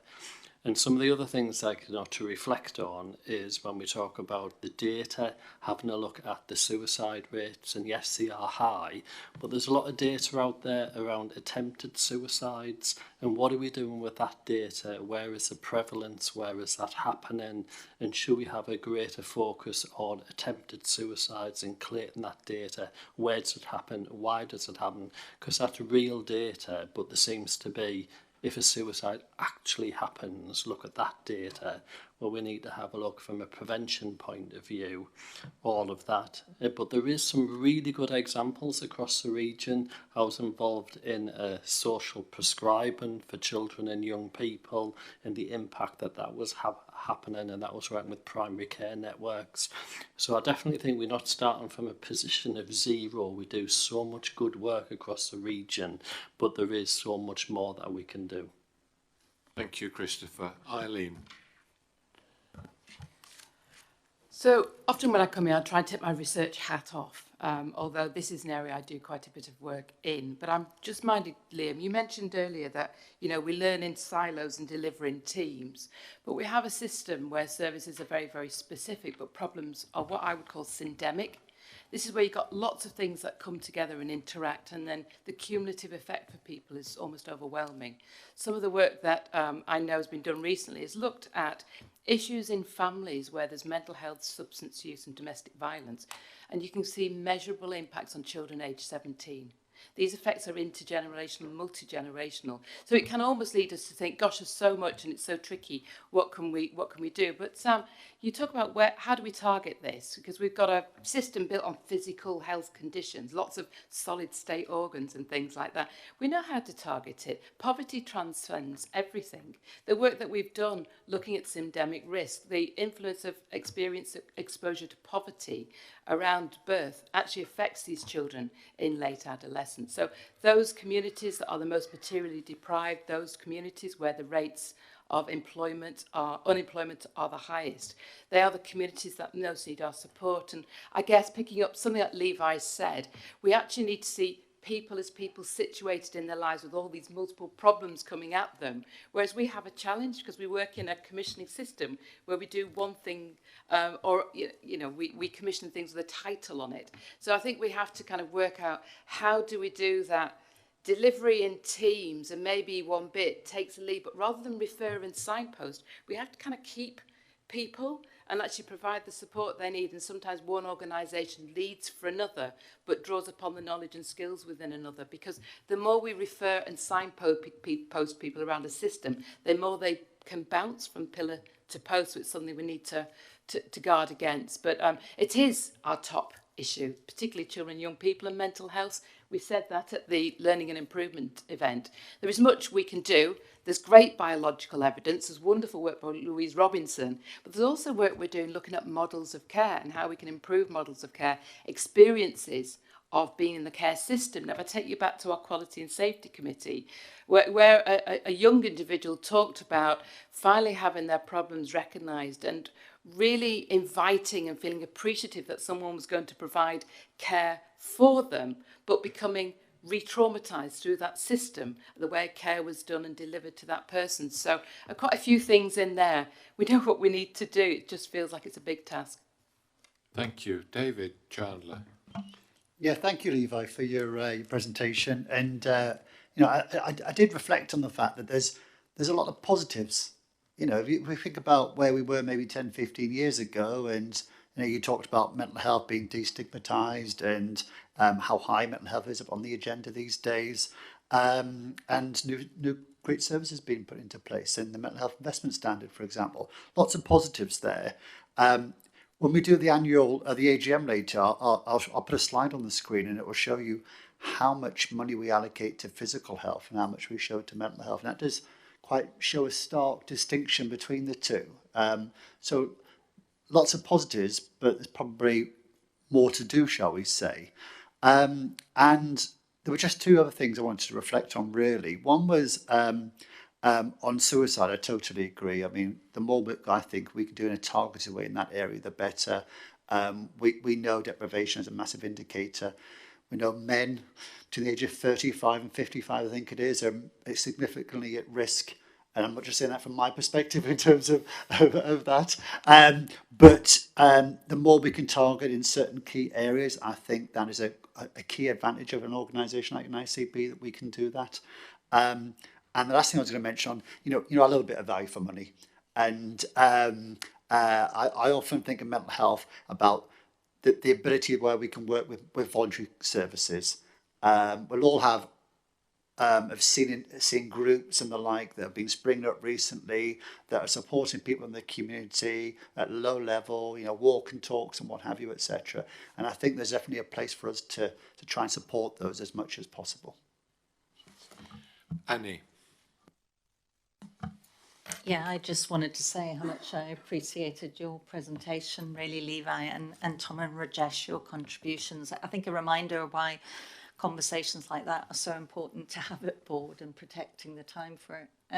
My question was just around learning from Scotland. I remember more than a decade ago now listening to a really inspiring presentation by Sir Professor Harry Byrne as medical director, talking about the neurology of a kiss and that contact and loneliness in terms of public health, and what we learn about giving children the best start in life. So, I mean, on the back of recent reductions there in drug-related deaths, and I just wondered, is there much we can learn from Scotland in terms of the size of the challenge and the evidence base around some of their interventions? And then Rajesh. Did you want me to respond to that one, Chair, or just my general comments also? Okay, I'll respond to the first one. With regards to the first one about loneliness, I wasn't aware of that particular medical director you talked about. But when you look at what Scotland's done about drug-related deaths, and they still have got an issue, there's no question about that. But two key aspects is about how some of the policy-wide decisions they've taken about access to treatments and so on and so forth. And we know that one of the things which really makes a big difference in opioid-related deaths, is the quick availability of naloxone and so on. And we are actually, one other thing I have got to say is people forget is that in this region, we probably have got some of the most specialist expertise in substance misuse. All over in the rest of the country, you don't have psychiatrists. Most of it is gone away from psychiatry, whereas we do have that. So we need to actually build on that. But that links to my wider response to what Sam said, and it comes to your question on suicide. And it probably Neil's group on healthy and fairer communities is looking at it. But we need to get a bit more focused in how we approach. So if we take Sam's example, and might be that's been looked at along with our public health colleagues, we could say in suicide prevention that the two big things as a region we need to look at is men at a certain age and people with substance misuse and alcohol-related issues. But then we say from a place-based perspective, and Levi was talking about in Northumberland, we are really going to focus on the farming community. And that is the kind of clarity we need. And if there is that clarity, then we need to see that and then what we do about it. And the final point I wanted to make, Chair, was we often talk about things, and it's great to have this discussion, but we have to talk about these in the context of what we are expected to deliver. So we had two conversations today. One was about quality and safety, and we have the big issue about money. And I might take those two examples. If we're talking about suicide and we're talking about deaths and so on, I would also think about how do we as an ICB say, well, clearly with PSERF and with what's happened with LEGB, we are going to look at mortality, we are going to look at suicide and self-harm. How does that also link in with what is on a quality agenda along with what we are trying to do from a public health perspective? That all has to be linked in together, so we're not replicating and doing work in silos in different areas. Because as you said, you've got to also be quite efficient in the ICB with what we heard about the money and so on. Final point was about, in that similar way, if community transformation really worked, and if our productivity issues really worked, what does that mean for efficiencies and how sustainable services are? If mental and physical health integration really, really worked, what does that mean in how we would provide services with lesser money? Persistent physical symptoms, we know, is a huge burden on primary care, but we know there are models when we could actually reduce the outpatient attendance by 40%. If you apply some of the work which they've done in Durham. So where is that conversation to link transformation, innovation with the money challenge we have or the quality and safety challenge we have? And I think that is our responsibility, because there's nowhere where you could get people who represent all the constituencies and the influence we have with the wider system to push that through. And I think we could be one of the first ICBs probably to do that. Okay, thank you. I'll take the final two comments. If we'd done it question by question, we wouldn't have got through everybody. So it's important that we heard everybody's concerns and views and questions. And if we don't get through all the answers, which we wouldn't expect to, you can come back and talk to people individually, Levi. So Sarah. Thanks, Chair. It was just to perhaps accentuate some of the points that are made, particularly Eileen, around talking about the way we commission services in silo, because I sit in a dual role. I work for a local authority as well as the ICB, but local authorities are commissioning services in parallel to health, and there's a real need to join that up to maximise the funding, the investment we've got, and really look at the whole person. And wanted to pick up on David's point about funding, because yes, there'll be a stark difference if we look at the difference in funding between physical and mental health. But if we look at funding for mental health services, there's a stark difference between the funding we have on treatment and prevention. And it's how we can kind of change some of that, recognising the financial constraints we've got. But unless we invest in prevention, we're not going to make any headway on the challenges we've got, and the money's going to remain in the same place. And the final point for me was around discharge, because I think it's really good today that we saw some of the points in the integrated delivery report around mental health. But I sit here and I know that we still have a greater emphasis on discharge for older people and not mental health and learning disability.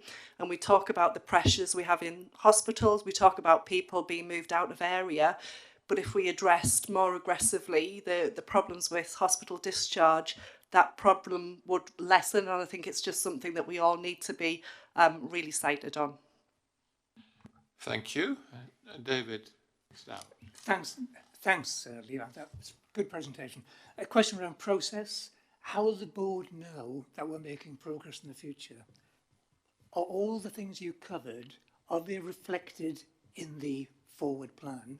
In which case we'll get it on the back of reviewing the forward plan. Or is it too complex for that and it needs a periodic report to this board? Okay, we'll ask you to respond to some of those points. I realise you won't be able to get through all of them, and then Sam can conclude.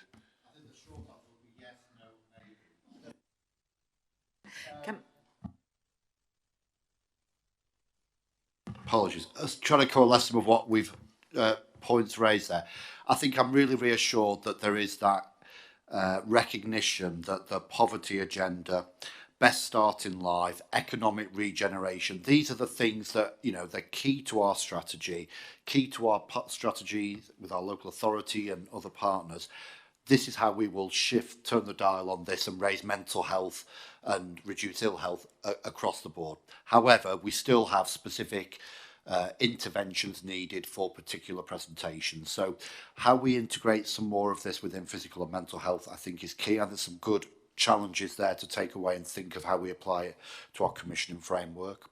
Some of the work on metrics, we do measure some of these things, David, but there's a long way to go. And I think we are at the forefront of thinking, how can we be smarter about the indicators we capture that give us confidence and assurance? So there's certainly more work to do there.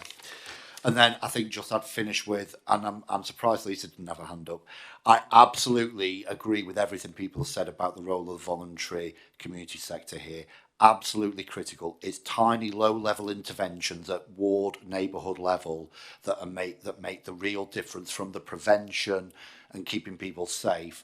And I think we absolutely, picking up David's point, should look at what we commission and maybe shift the balance of some of that over the coming years. Thank you very much. Sam? Three quick points, Chair. Just to provide the board some assurance in terms of discharge from mental health. We do, whilst it's not necessarily a national area for targets, we do have our local targets in place. We do collect the data daily through our Strategic Coordination Centre, and we're also the forerunner for developing a digital solution with one of our mental health trusts at the moment, which we will expand across the system on discharge. I think when we hear these presentations, the sort of question I'm always left with is the sort of, so what do we do now? And I think, David, that's your question. We have got a mental health and learning disability and autism transformation programme, and this has been the sort of mental health update from that. We will have to bring the learning disability and autism update too. I think our challenge is with that transformation programme to develop it in a way similar to the one we have done and Neil's led through urgent emergency care, where we're clear on our small number of local priorities and our delivery plan for each of those, with the measures for how we're tracking progress. Now, some of those are in the integrated performance report, but not all of them are. And I think within that plan, yes, I think we do have the evidence, Eileen, but where are we going to target that? What are our priorities? We need to be clear, and as Rajesh said, on those things that are going to make the biggest difference. So I think the so what from this conversation is we should be bringing back to the board in 3 months' time that clear plan that is prioritised with measurable delivery metrics against them, so we can track progress against it. If I may, Lynn, just to confirm that in direct answer to your question, the 5 key priorities for mental health that Levi described are the 5 delivery plans that we'll have in the forward view, so that there is a direct link across, and we're using the mental health transformation team as the kind of subject experts to define the metrics that we pull through both to the subcommittee, which looks at all of this in much more detail, and then the top line ones that we'll pull through. So we're building that architecture as well underneath the delivery plan, so we've got all the relevant measures. So it will line up, and you hopefully see that when we bring it back in January. Okay, well, thank you very much, Levi. I'm conscious that your team were very helpful in this work as well, particularly Kate O'Brien, who isn't here today. So thank you for all the effort that went in, and thank you everybody for your very, very thoughtful comments and reflections. It touches most families in the country in a way that physical illness doesn't, because it inevitably engages other family members in ways which at times are distressing, turbulent, and absolutely it's a priority, and that doesn't get, or never has been accorded the same respect or funding as cancer and heart disease and all the other high priorities in the physical illness field. So we will return to it, and it will remain one of our priorities, which it already is. So finally, Claire, questions that we've received from members of the public. Yes, Chairman, we have received one question. However, it is not related to any item on our agenda. It is relating to future funding relating to the North East North Cumbria Integrated Stroke Delivery Network. We have already drafted a response. The response has already been signed. Given that this was sent to our board, we are putting the response on our website, and we will make sure that all board members have access to the response. Okay, thank you very much indeed. And then any other business that we haven't flagged up at the beginning of the meeting? No. Please note the date and time of the next meeting, Tuesday the 28th of November, and the times will be the same as on this occasion. And we now have just a 15-minute break before the AGM.